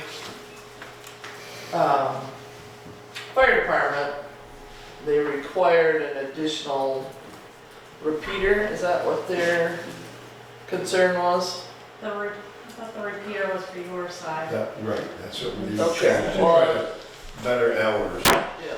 which it did in certain areas, and it made it worse in other areas. Oh, lovely. So, not real happy per se, but they have fixed it because the problem we had before was, contact with truck to truck when we were plowing from one end of town to the other, you can't. Well, the repeater has helped that tremendously, but now if we're too close, it don't work. It skips. So we're gonna see two trucks, we're gonna see two trucks side by side now talking, right? Yes. Yeah, but no, they fixed it, they fixed that for us. Yeah. We have another channel that we just have to tell everybody to switch to the talk about channel when we're working in close proximity to each other. It's not, it wasn't the fix that I was hoping for. Yeah, we were trying to make it so that they had communications everywhere, so nobody got stranded, nobody got in trouble. I mean, I think we're better, I guess we're better than we were, but. Not perfect. For the money, Yeah, for the money, we didn't ask for better, we asked for it to be fixed. Yeah. Out of town, But yeah, I know there's issues with the fire department as well. And they're trying to contact with Franklin and use their repeater as well because they are not getting a good enough signal in spots as well. So, yeah. So this increase will get us the equipment we need to get to fix, what the increase? That's the hope time. Yeah.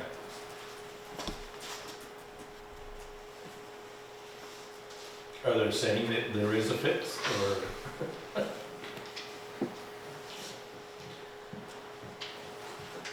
Which one of you has talked to the communication company? Have you, Butch, or No. Heidi?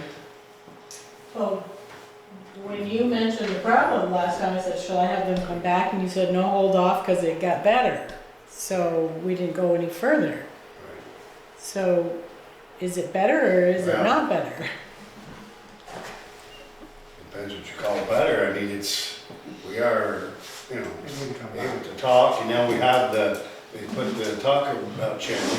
That was my biggest concern, that, we can talk and we're working close proximity to each other, but they have fixed that, so, I'd say it's better, but it's not perfect, and it probably will, there is no perfect, I guess. I mean, weather has a big effect on it, and,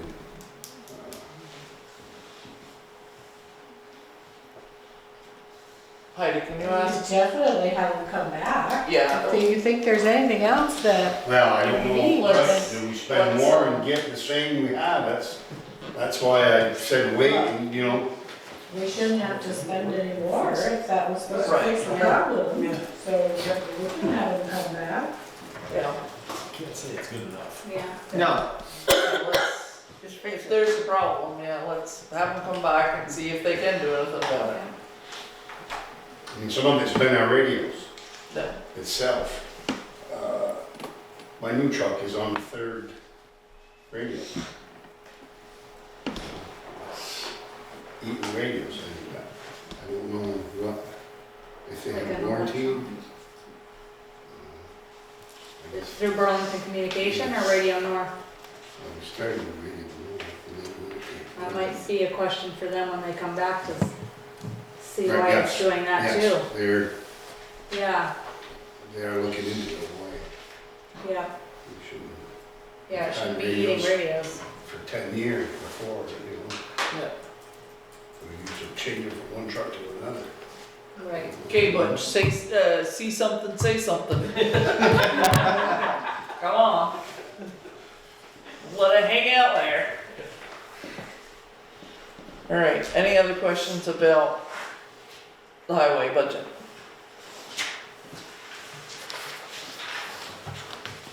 Okay. Computerization and Preservation Fund. And any questions about that? Wendy's done an awesome job. A lot of our records are already digitized and all available online. 86 years worth.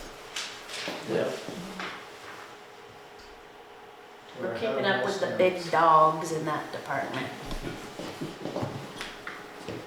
So ARPA fund, revenue of 547, 591, 62.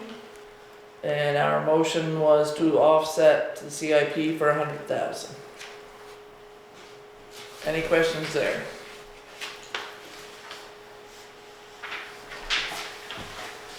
Go back to the CIP, which is page 34.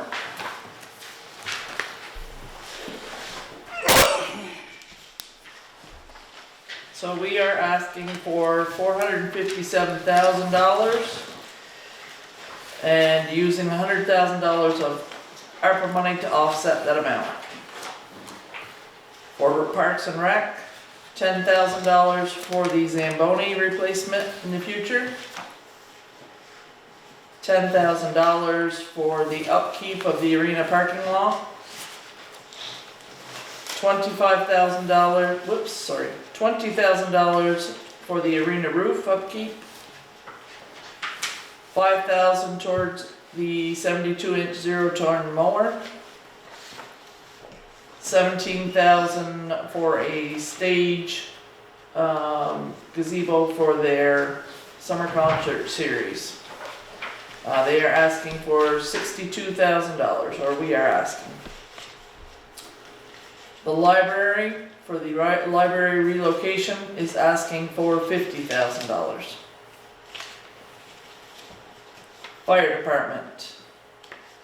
Engine 1 is $10,000 toward replacement. Engine 2, $30,000 toward replacement. Tanker, $35,000 toward replacement. That is our oldest fire truck. And utility, $10,000 toward the replacement of that. They are asking for $85,000 total. Public Works Highway Department, $10,000 toward the replacement of the grader. $15,000 toward the replacement of the loader. $30,000 for the replacement of the backhoe. $50,000 toward the replacement of the Western Star, which is a 2014. $20,000 for the replacement of the small Ford F-550.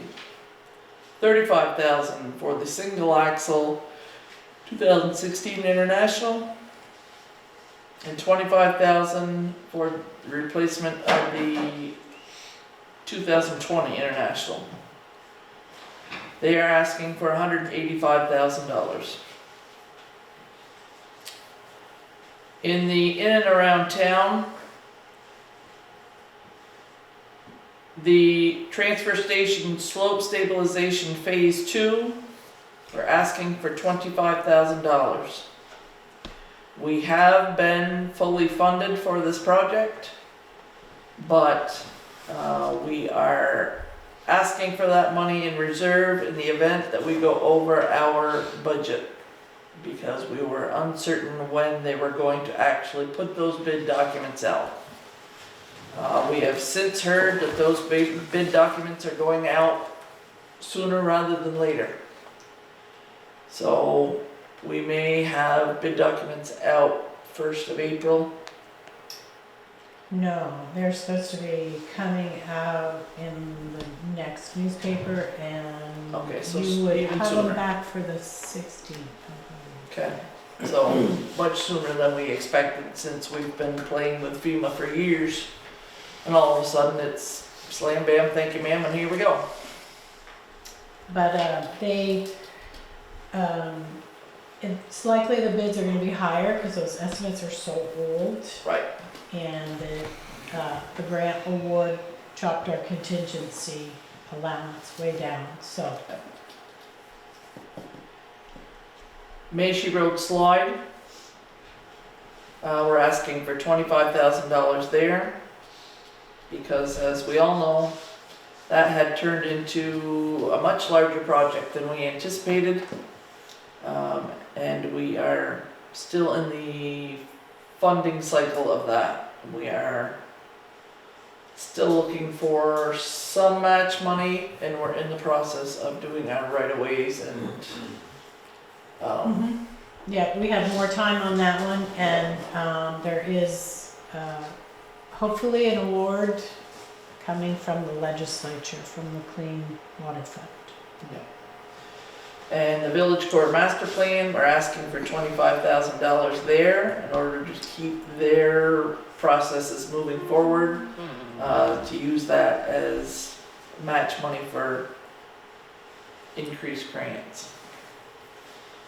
So the in and around town is $75,000,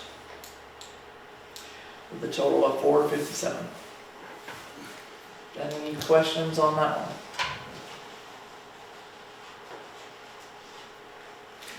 Okay.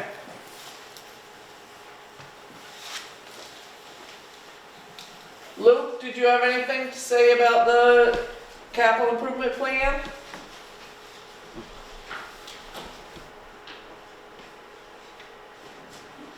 Caught 'em off guard.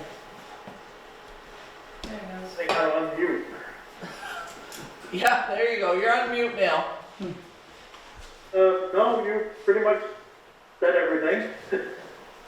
Yeah, the planning commission looked at all of those numbers hard and was very conservative on the money that they are asking the voters for.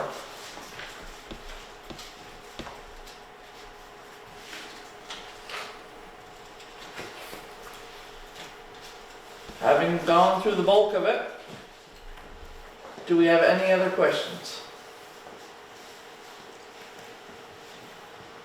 What's the bottom line, Shelley, if everything passes as presented? What's it mean to the average Joe on their tax bill?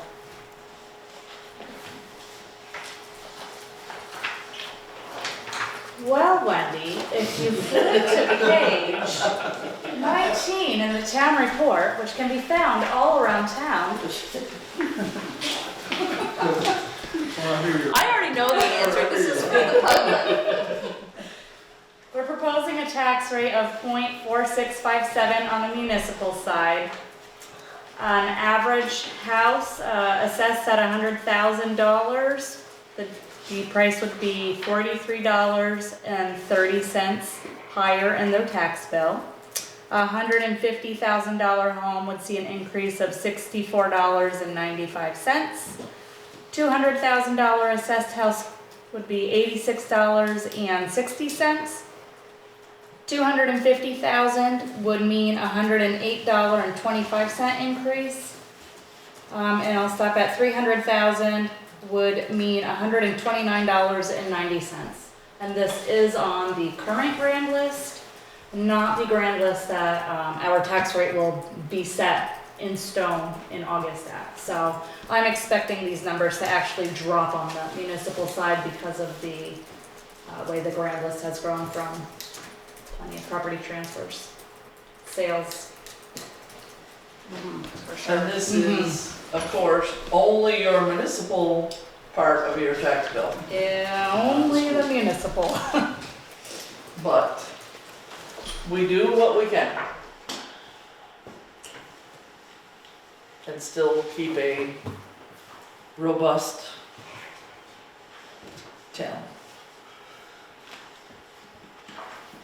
Any questions? Library. So, explain to me, somebody asked me the question the other day and I don't have an answer. Are we building a library? Is this something that we're looking for money? And if the money appears, the town is gonna vote to say if we want a new library, The library trustees have been accumulating roughly $50,000 a year in the CIP toward the eventual replacement and relocation of a library.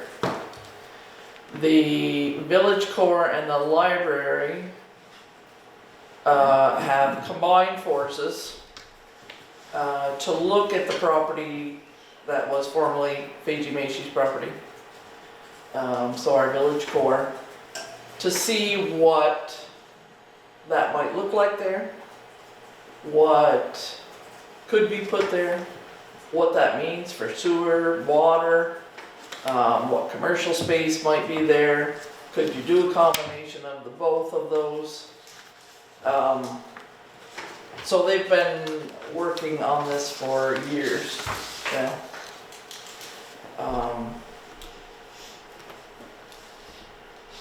You have an update for us as to what they are specifically doing right now? Many things are happening at the same time, and what the committee knows is that nothing is possible on that lot without a village wastewater system. So a lot of the focus has been on achieving that to begin with. So because of the nearby wells, and because of the isolation areas, there's no room on that property to establish a significant wastewater system. So we've been working with the Clean Water Fund, and they've paid for the wastewater and water study that we did, and they've given the town 100 and some odd thousand to get to the point of being ready to make a final design. So design, land purchase, etc. So that's where that is. And the committee has heard from the community in a few different ways, and the last one was when the community visit happened, when the Vermont Council on Rural Development came. A new library ranked as a top priority in that process. So that combined with the allocations in the capital budget and the first study that the committee did with the community, the library was a unanimous thing that was wanted on the property. So that is the direction that the committee has been going, and as Sharon said, the two committees, the library trustees and the village core, have teamed up. We have a planning grant right now that is working on schematic design for a library, and trying to figure out what's possible on the Macy property, if that can be salvaged. If not, then it, trying to figure out the next steps. So nothing is ready to go to the voters yet, but once the town has more of a handle on the wastewater system, they're gonna push that forward to the voters. And it's likely to be very well funded, if not entirely funded, because they have awarded the town $2 million to create a wastewater system. So the challenge is crossing the finish line in time to use those funds. And then we'll begin looking at potential funding for the library and then approach the voters after that, after we know what we could get or what the cost would be. So if we were to create some sort of municipal, either waste or water, does that go to the voters? The wastewater will depend on a lot of things, and then first of all, that would be property. You know, whether we could buy or purchase or acquire a piece of property that would meet the specs of an engineer. We had looked at a piece of property on the Wrights Sandfill. Unfortunately, they had a death of Mr. Wright, and the town was not able to get a contract before his passing. So we are reaching out to his family to see if that's something that they would prefer to go forward with or prefer not to. There are a couple of other places in town that have been approached just to see what is available that would meet the needs as we go forward. As Heidi said, in order to develop that property at all, you're going to need some kind of wastewater because the placement of the surrounding wells and sewage just doesn't allow for much to be put there, to be frank, except for maybe a single home. So that committee's been working toward this goal for some time. Will it eventually happen? Hopefully. But it's also going to depend, you know, where it goes and how it's set up. And the town has received $200,000 toward the purchase of property through the state. And the select board had agreed to take $100,000 out and meet the purchase price that was requested by Mr. Wright before he passed away. So there would have been no money extended by the taxpayers. But unfortunately that did not work. So I was hopeful that the committee would bring the idea of whether or not they were going to tear down the old building or not, but that has not happened. So I think that should go to the voters first as to whether or not that will stay or go, and then can move on, you know, forward from that. But I think that's the first voter decision is, you know, are you keeping that building or are you demolishing it?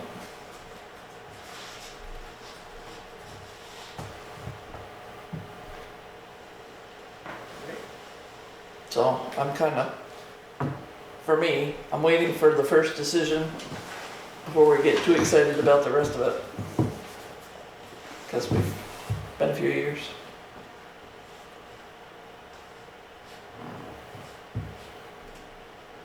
Does that answer your question? Kind of. Yeah, I was trying, because I had no idea how to answer that question when I was supposed to meet with them. It's been a long, arduous Oh, I am. process.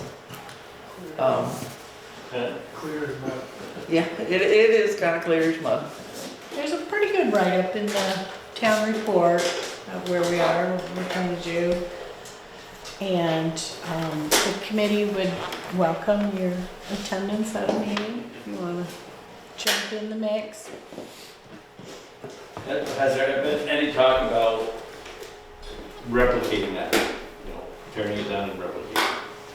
Yes. And there's been talk of rehabbing it. Yeah. They've had some figures produced about what it would cost to rehab it. They're again doing an additional study for more figures on that number. Well, not an additional study, but the original assessment on that was a very cheap assessment. We paid 500 and Preservation Trust paid 500, which for consultants is not a lot of time. So they did an assessment, but they did not evaluate the foundation. So a structural engineer, as a part of this planning project, is made an assessment on that component so that they could have an actual number. The committee does not want to go to the voters without all the information. So they want to know rehab costs, reconstruction costs, available grants for both, so that when they go to the voters, they can say this or this. So that's the work of finding all the information right now.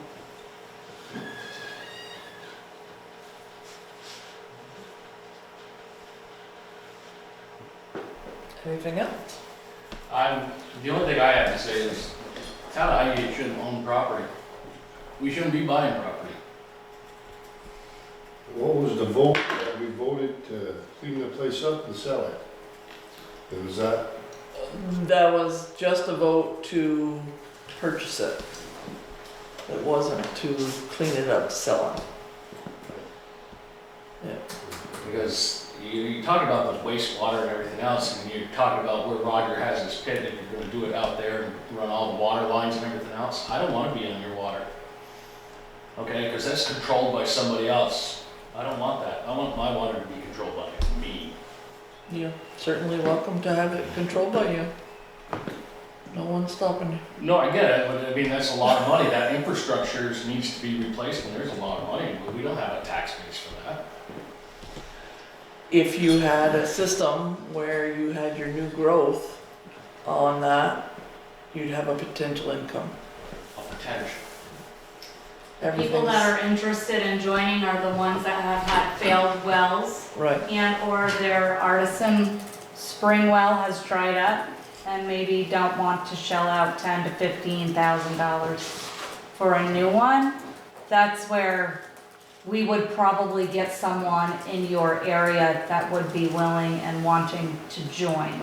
Not No, I someone, understand. not Some someone. people, where a everybody's gonna have their own working- opinion on right. that, and I understand that, and it's financially based on theirs. Correct, why would anyone with a working well jump on? We're not expecting anybody to do that. Limited capacity Right. anyway, wouldn't it? Right. Very limited.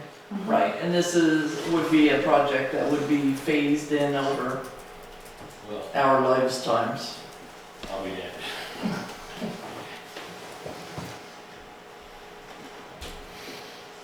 But yeah, the biggest thing you can learn from government, and I don't care whether it's town, state, or federal, it all moves at the pace of snail.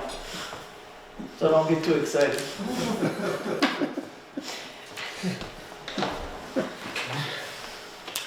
Okay, anything else? Okay, so we will move on to the regular meeting. Check warrants. Has everyone had a chance to look at the check warrants? Yes. Okay, do I have a motion to sign the check? I'll make that motion. I will Right. Shelley, do I have the check warrants? You do, maybe, Oh, yes, here we go. yes, couple of things for me. Okay.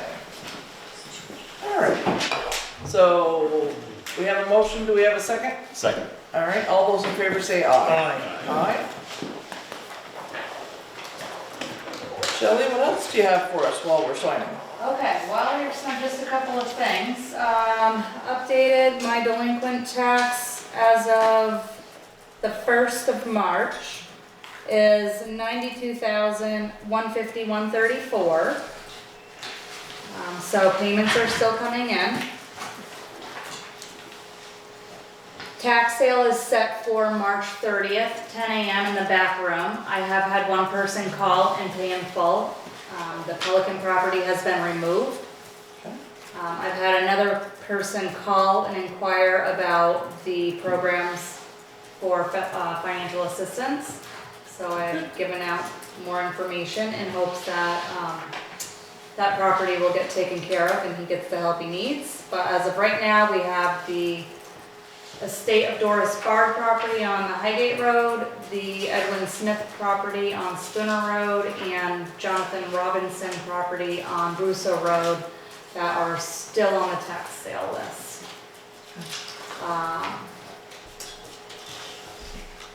So that's that for taxes. And then in front of you, I was contacted by the Department of Public Service a week or two ago.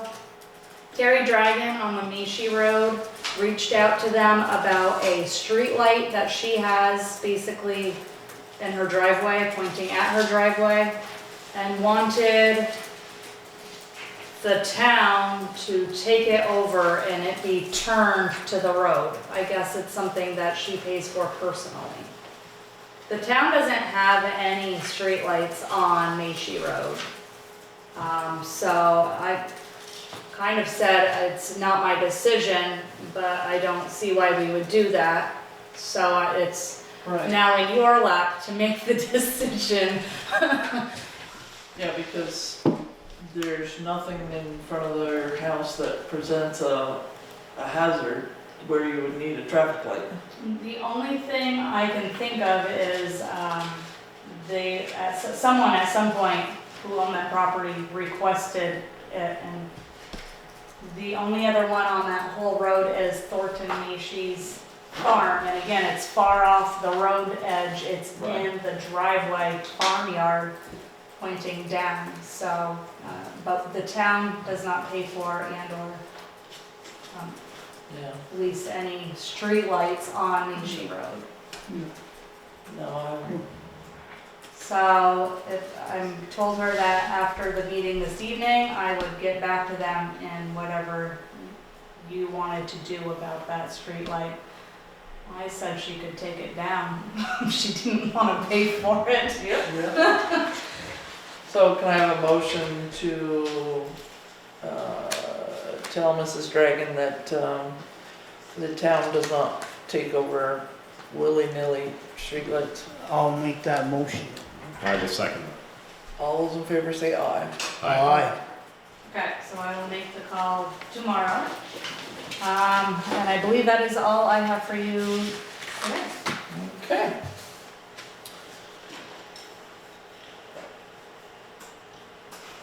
Wendy. Okay. You have one set of minutes from February 16th. Okay, have we all had the chance to look at the minutes? Yeah, Do I have a motion to sign? I'll make that motion. I'll second it. All those in favor say aye. Aye. Aye?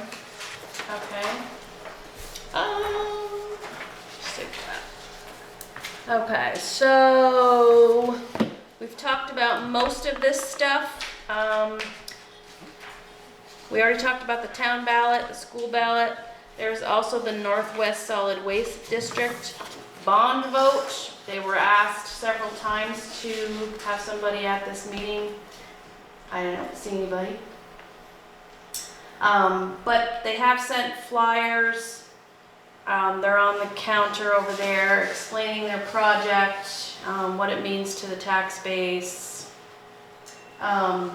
They've also had some good social media posts that I've been sharing, so there is some information out there about the bond vote. It is a yes/no question on this green ballot, so at the polls there will be the 3 ballots, town, school, and solid waste district. Absentees are still available. I had several requests today. I need them back by March 7th at 7 p.m. in order to be counted. The drop box will be closed town meeting day with a sign to bring them directly to the school. Shelley and I just don't have time to be leaving to coming to check the drop box. We do have somebody check the mail for us, for any that come in the mail, but the drop box will be locked with a sign to come to the school. Do not holler at me. Yeah, I was gonna say, that's a reminder. Don't I get come hollered in, at. yeah, don't come in and have a little spell on our town employees. They don't deserve it. If you have a problem, come see me. I'm happy to listen to you, and I would probably tell you what I think. But you don't need to harass people because you gotta be in your bonnet. That's right. Town reports, we'll have several at town meeting. I think most people that want them already have them, but they are around town. The PDF is on the website, and we will have them available that day to follow along. Appointed positions, this list, it's lengthy. Letters of interest are due by March 9th, and the select board will be appointing all these positions at their next meeting on March 16th. And I think I just need you to go into liquor control board. I got 2 tobacco licenses for you guys to approve. Okay, I make a motion to exit the regular select board meeting and enter into liquor and tobacco control board. See you Do I later. have a second? I'll second it. All those in favor say aye. Aye. All right, so we have, the first tobacco license is for DeSorcy's Market. Okay, do I have a motion to accept the tobacco license for DeSorcy's? No, go ahead. I'll make that motion. Do I have a second? I'll second. All those in favor say aye. Aye. All right, and the last one is tobacco license for Martin's General Store. Do I have a motion to sign? I'll make that motion. I'll second it. All those in favor say aye. Aye. Aye. Aye. I make a motion to exit the liquor and tobacco board and enter back into the regular select board meeting. Second it. Okay, I'm done. Next. Aye. Aye. Aye. Okay. All right. Heidi? Starting out, you can sign some applications for the home buyout for 28 Mill Hill. So that means all of you who have been complaining that the town has not been doing anything, we have been trying to get your problems taken care of free of charge. And we've done it. So that property will be covered under the, well, hopefully covered under the free FEMA grant program and will be turned into a larger piece of the park. And there will be no home there and there will be no residents there. So, has everyone had a chance to look at that? Yep. Do I have a motion to sign? I'll make that motion. Do I have a second? Second. All those in favor say aye. Aye.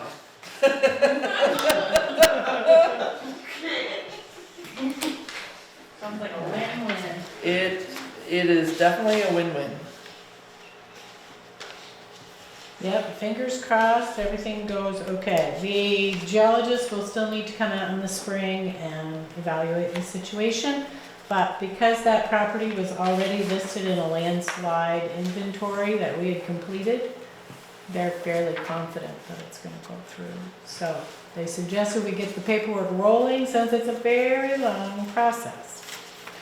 So that stack that Sharon has, that was in your packet, is all of the documents that the town and the homeowner, which is now the bank, has to complete. So one of the forms that you're signing will be forwarded to the bank for them to sign as well. And it'll probably be an even longer than usual process because we're dealing with a bank rather than a homeowner, so through an attorney. So we'll see. But But the town will own that property in the end, and no one will ever be able to build there again. Back to beautiful park. Yep. it's exciting. So we're slow, but we're steady. So you probably should make a motion that you're signing all those documents and we are submitting that application. I'll make that motion. I'll second. Aye. Aye. Alright. Done. So there are 2 letters of support in your packet. Friends of Northern Lake Champlain has requested those for grants they are submitting. One is for Pines Plains Road to replace that large culvert that needs to be replaced, but is very low priority for the town because it's not a high traffic road. So they're applying for design. Neither one of these applications are for construction, so, Okay. but it's a step forward. You had a chance to look at it. On that topic,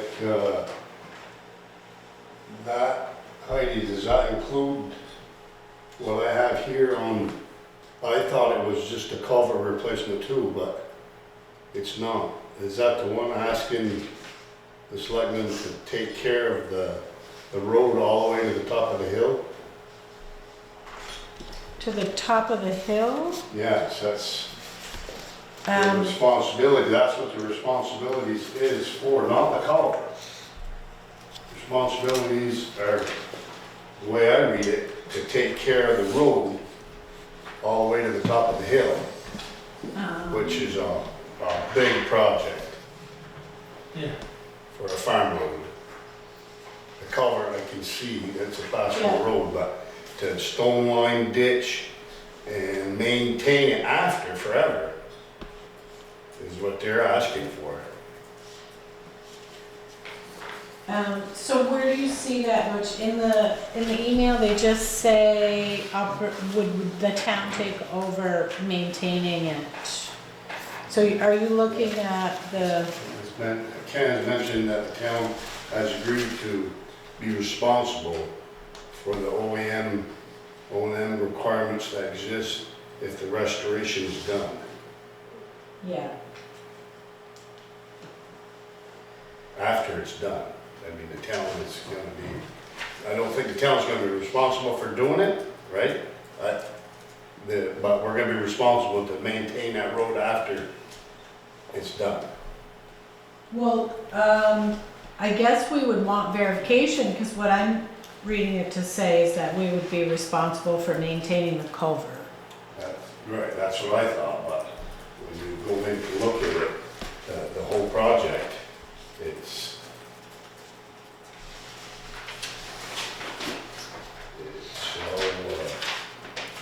Well, the pages that they gave us were just pages out of the inventory. I'm not seeing where you're catching that it's the road. Do you want me to verify that with them? It gotta be a good Is it idea. all one? Yeah. I'm just asking, is that one project, the culvert to be changed and the road, all the work? Because my pictures are showing here that there's significant erosion up, in that hill. And their plans are to stone line and ditch it. And that the town would be liable for that. So you're looking at the write-up from our Correct. inventory? Yeah. Okay, so clarify exactly what they're asking you to maintain. Right, because if it's just a culvert on the class 4 roads, that's all the town really is liable for, is to replace culverts.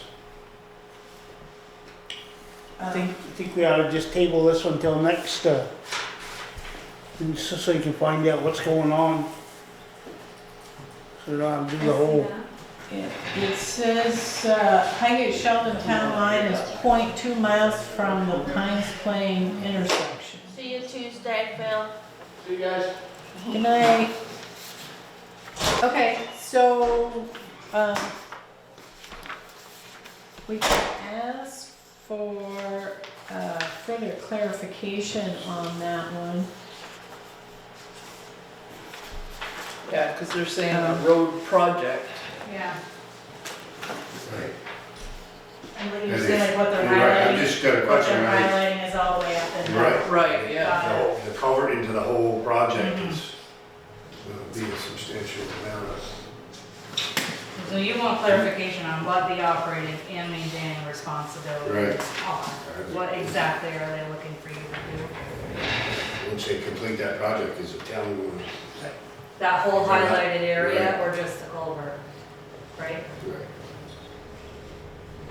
Tell me that, is it be almost upgraded to a class 3 road after that? Right.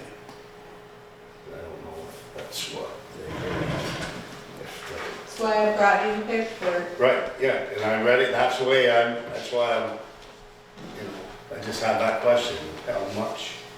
Yeah. Definitely get an answer on that. Yeah, because it says, I'm hoping that you can provide a statement for our application stating that the area and the work that we're proposing to restore is beyond what the town is required to do. So, yeah, it sounds like they want more than just the culvert. Good catch, Butch. I kind of took that to mean like we don't have to maintain class 4 roads. It's at your discretion. But, They're asking if they spend That $500,000 on fixing it, that we are gonna maintain it. Go above and beyond what you do now. Right. Yeah. Really, Yeah. class 4 road where you do, just dump some stone or something, right? You don't, don't really do anything to that road. Class 4, right, basically. yeah, I mean, we have maintained the culverts.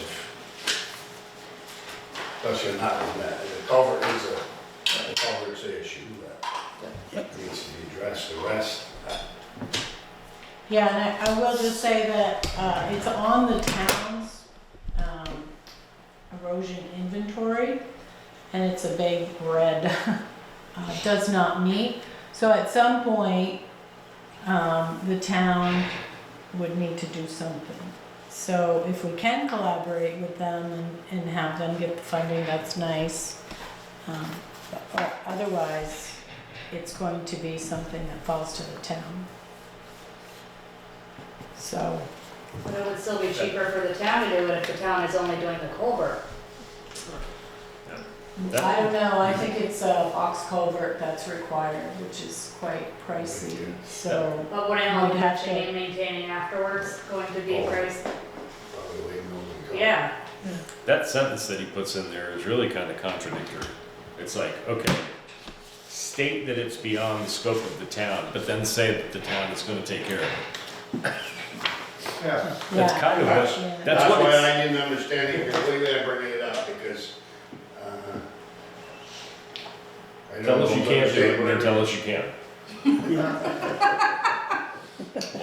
Either that or shorten that road to the culvert. Discontinue it, is that an option? Right, Right, because I mean, you know, it's just like say. because it only goes to the top of the hill, I mean, and there's, Right. except for the one house, there's Right, nothing that's what I'm else, saying. you know? More of a long driveway than it is a road. Right.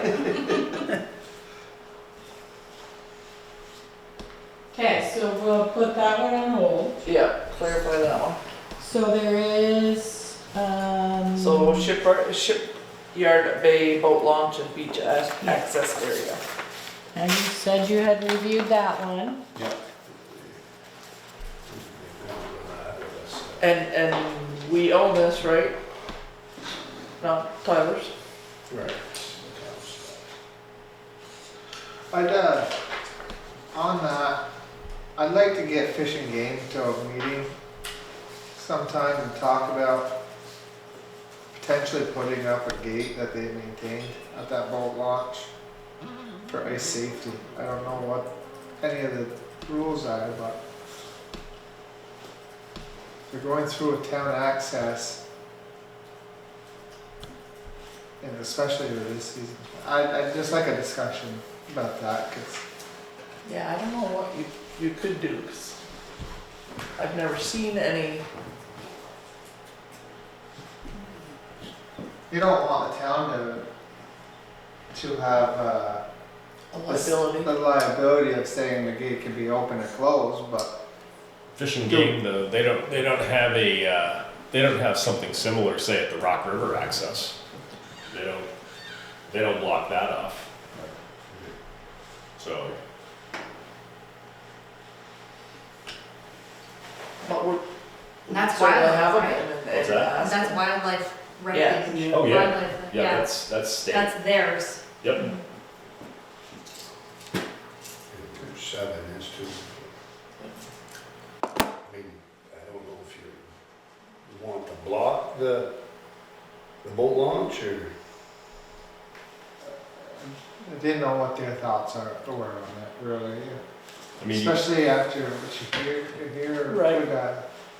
I mean, I hear what you're saying about it, like, but then, somebody could equally make the argument, well, block it in the summertime so somebody doesn't drown. Correct, yeah. You know, It's a boat Maybe access. it's just a boat a sign. access. Many people use it. They use A lot of it all- people in town don't even know we have. We use it all winter. It's a winter just road. looks like they do. Okay, so do we have a motion to sign the Shipyard Bay Boat Launch and Beach Access Area final design support letter? I'll make that one. Second. All those in favor say aye. Aye. Okay, So as a informational, I put in a RFP for the rec department. They'd like to put that out for someone to come in and run the snack bar for the summer.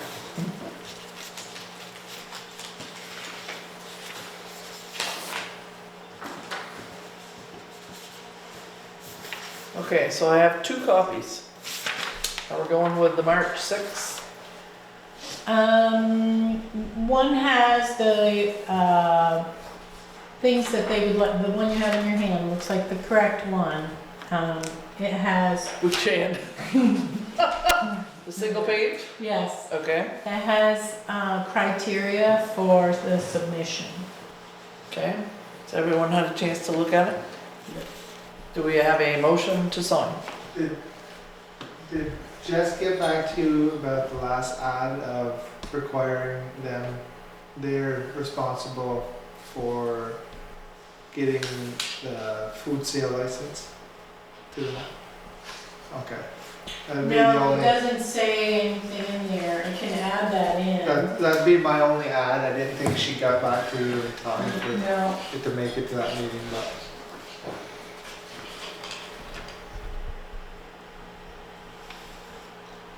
so say that again, like the state license to Yeah. sell food? Yeah.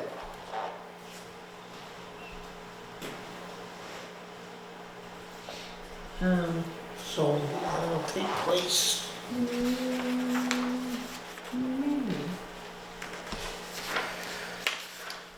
Summer season beginning in April and ending in September. I'll make that motion. I'll second. Okay. So would you like me to sign the signature? On the contract, no, there were a couple edits. I don't need you to Okay. sign the RFP, I just wanted Okay. the select board to know that was going out. Okay. And, so bids will be opened by the rec commission and then a recommendation will be made to you. Okay, sounds good. Okay. There's a, Aye. Aye. Okay. What was the motion? To accept the request for proposals for the Ice Arena Snack Bar summer season. okay. And there is a policing RFP in your packet, with some edits. It was one we borrowed from a neighboring town, and, I guess the primary question is, what exactly you're asking for. You currently have approximately 24 hours, I believe, under contract. 6, I think. Maybe. We were 26, and I'm not sure if we dropped down a couple hours because the price went up. But I think we're still at 26. so, and it's worded so that it's a certain number of hours, but depending upon the price. So we can start circulating that whenever you're ready. It would be nice to have a firm response from the city of St. Albans.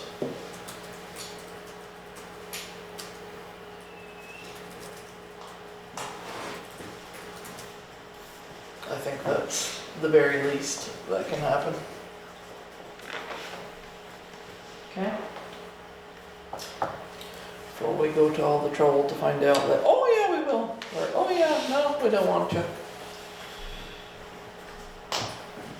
So is that RFP acceptable to the select board? Do you want me to start circulating that? Did you have a chance to look at it?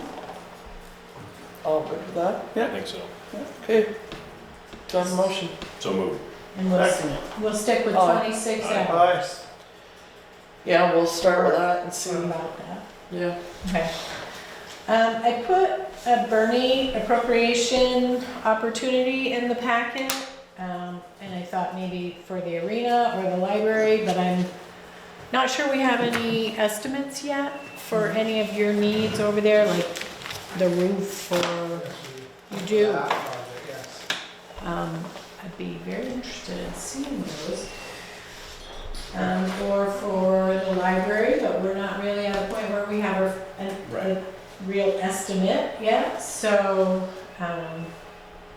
we could just sit that out, or, we could ask for the money for, is it for a new roof, or Repair the current one. repair? What's the price? Off the top of my head, I can't give you that. They gave us 3 options, a 10, a 15, and a 20-year warranty costs. One. Okay, Robert so, will have that. I'll make him. yeah, I was gonna say, if you can get that information to Heidi quickly. Yeah. Yeah, I have to submit a letter of intent by next week, so there's not a lot of time, but it's not really hard to submit the letter of interest, if you have an estimate. They're highly competitive, don't get your hopes up.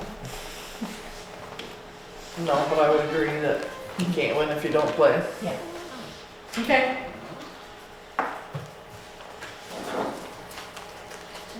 Okay. That is it for me. I had put some stuff under the select board about follow-up on our road situations and also on the Ballard Road culvert, just to make sure we're moving forward with that. Yes, that was a disturbing process. I could have swore we talked about getting, having the town buy a culvert when we opened them grants, but I'd have to go back and review the minutes, but anyway. Dougie has, I believe, purchased that now. So, explain that a little bit, Because I thought when we opened the bids, we went with him and he was gonna purchase the culvert. Well, he had on his bid that if the town wanted to purchase the Right. culvert, he would take off $22,000 Yeah, off the bid price. right, Town buy the culvert. right, yeah, Because his price for the culvert was today's price, and the price in June or July might be, who knows, the way the pricing is going. Okay. So we had talked about seeing if the town got a discount. Which it wasn't much price difference, cause, right, Butch? It wasn't It any wasn't- different than the contractors, it was the same as the It was the contractors. same, Same it wasn't price. 20% like we No. talked about? No. It was the same, that you have to pay is what we did, but. Okay. Alright. So Ballard Road is then on track, I'm assuming. As far as I know. Okay. The Country Club Road, we went up, met with the landowners and realized there's a culvert in the area. We had planned to put the turnaround. So, back to the drawing board. They're gonna move it a little bit north of that culvert. And Tyler has been sick, so he hasn't been out there yet, I don't believe. Okay. I have one thing on that, Heidi, I don't know if the people that, you know, where we're turning around now, you know, do we meet with them and see if the mailboxes are out of there and it was to their satisfaction, you know, would it be possible to, they didn't really want to deal too much, I know when you and I spoke with them, but they were, because they were getting plowed in and, you know, some of it I can see where their concerns were that, you know, their driveway was plugged in and they're putting mailboxes instead of side the road, they're putting the mailboxes down Yeah. there, you know, down the street instead of the side of it, you know. But that, if it weren't for that culvert in there, you know, it would have been a pretty good, I mean, we can move it up the road too, but, I just didn't know if that would, I would be willing to meet with the people just to see what, if we could Absolutely. save a little bit by staying where we are, but, you know, it would have to be on paper though, that we would have a legal turnaround. Yeah, I especially definitely- with this. That may throw it all out, I don't know. Definitely did Just- not get the impression that that was something they were interested in, but Right. you're, you know, I would be welcome willing to meet meet. with them just to, you know, Mhm. to make sure that they're, you know, Mhm. they're And set. we had invited them to the first, Oh, you did? Yeah. And they didn't and come. they did not come. But that doesn't mean they're not. That's telling me um, that might be Yeah, grasping at I mean, nothing. I think they were pretty clear I know, that they didn't want it there, but We got Tyler doesn't hurt to working on it. ask. We can see that culvert. I'm thinking you might not have the patience for that. I would agree with that. Only because Vern is flipped right to out. Because the landowner had been calling him constantly. So they are demanding people, just forewarned. I- Just move it north. Neither, Yeah. just move it north, yeah, that's, I'm fine one way or the other, I just. Yeah, save yourself the heartache. And the whole neighborhood at this point is upset, so Yeah. it's very, very hard not to upset people up there now. And Gagne Road and Rayham Road were on there too. yep, we're still working. Okay, I gotta get the Butch, I've been trying to get the Butch and, well, when I get there, he's busy and, so what, within the next week or so, okey-dokey. I'll be on it. Need it before track starts. Yeah.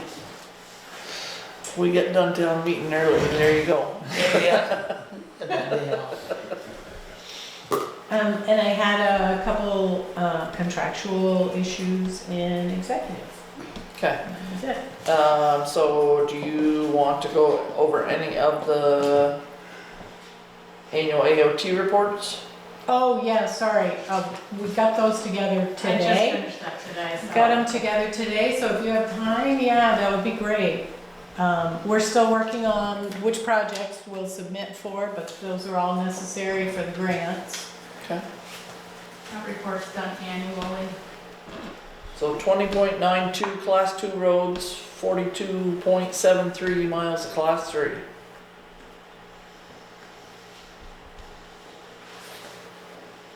Doesn't seem like we have that many road mileage, does it? Well, probably does to you, because you got a plow. 3 o'clock in the morning, they. It's a lot more. Okay.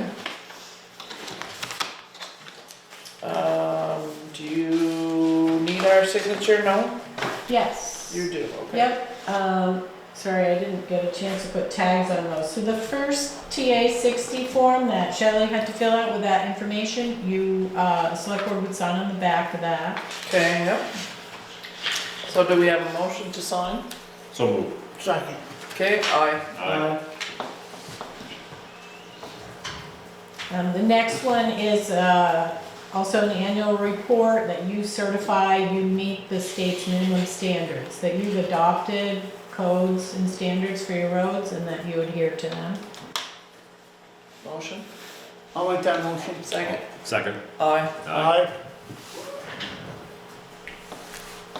Well, I'm gonna be looking at these ones, what the And Well, I that's, wasn't tired until Ty and our cameraman started yawning. I'm like, That's all first. yeah.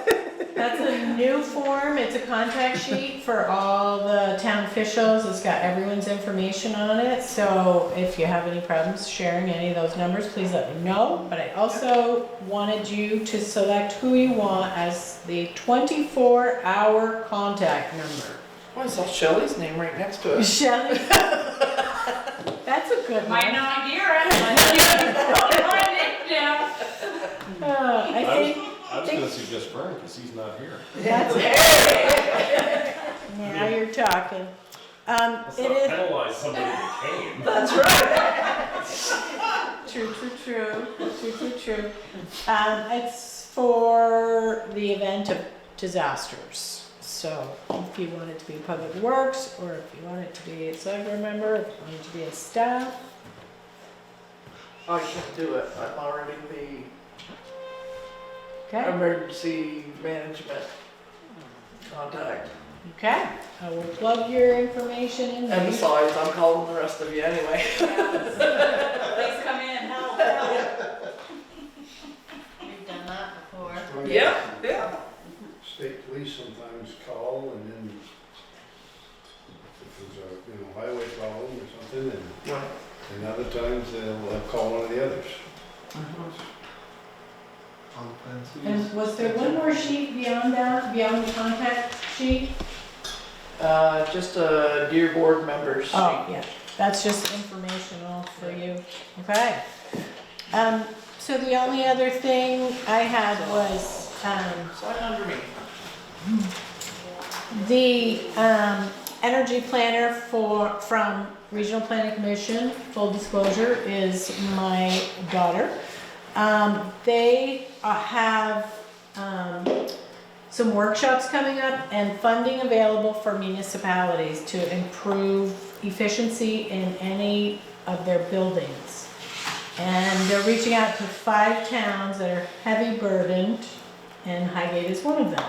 So she asked to come to a meeting to present some information about that opportunity to you and see if it's something that the town would like to take advantage of. Sure. So I was scheduling that for April 6th. Okay. And that is it. Okay. Anything else for the select board?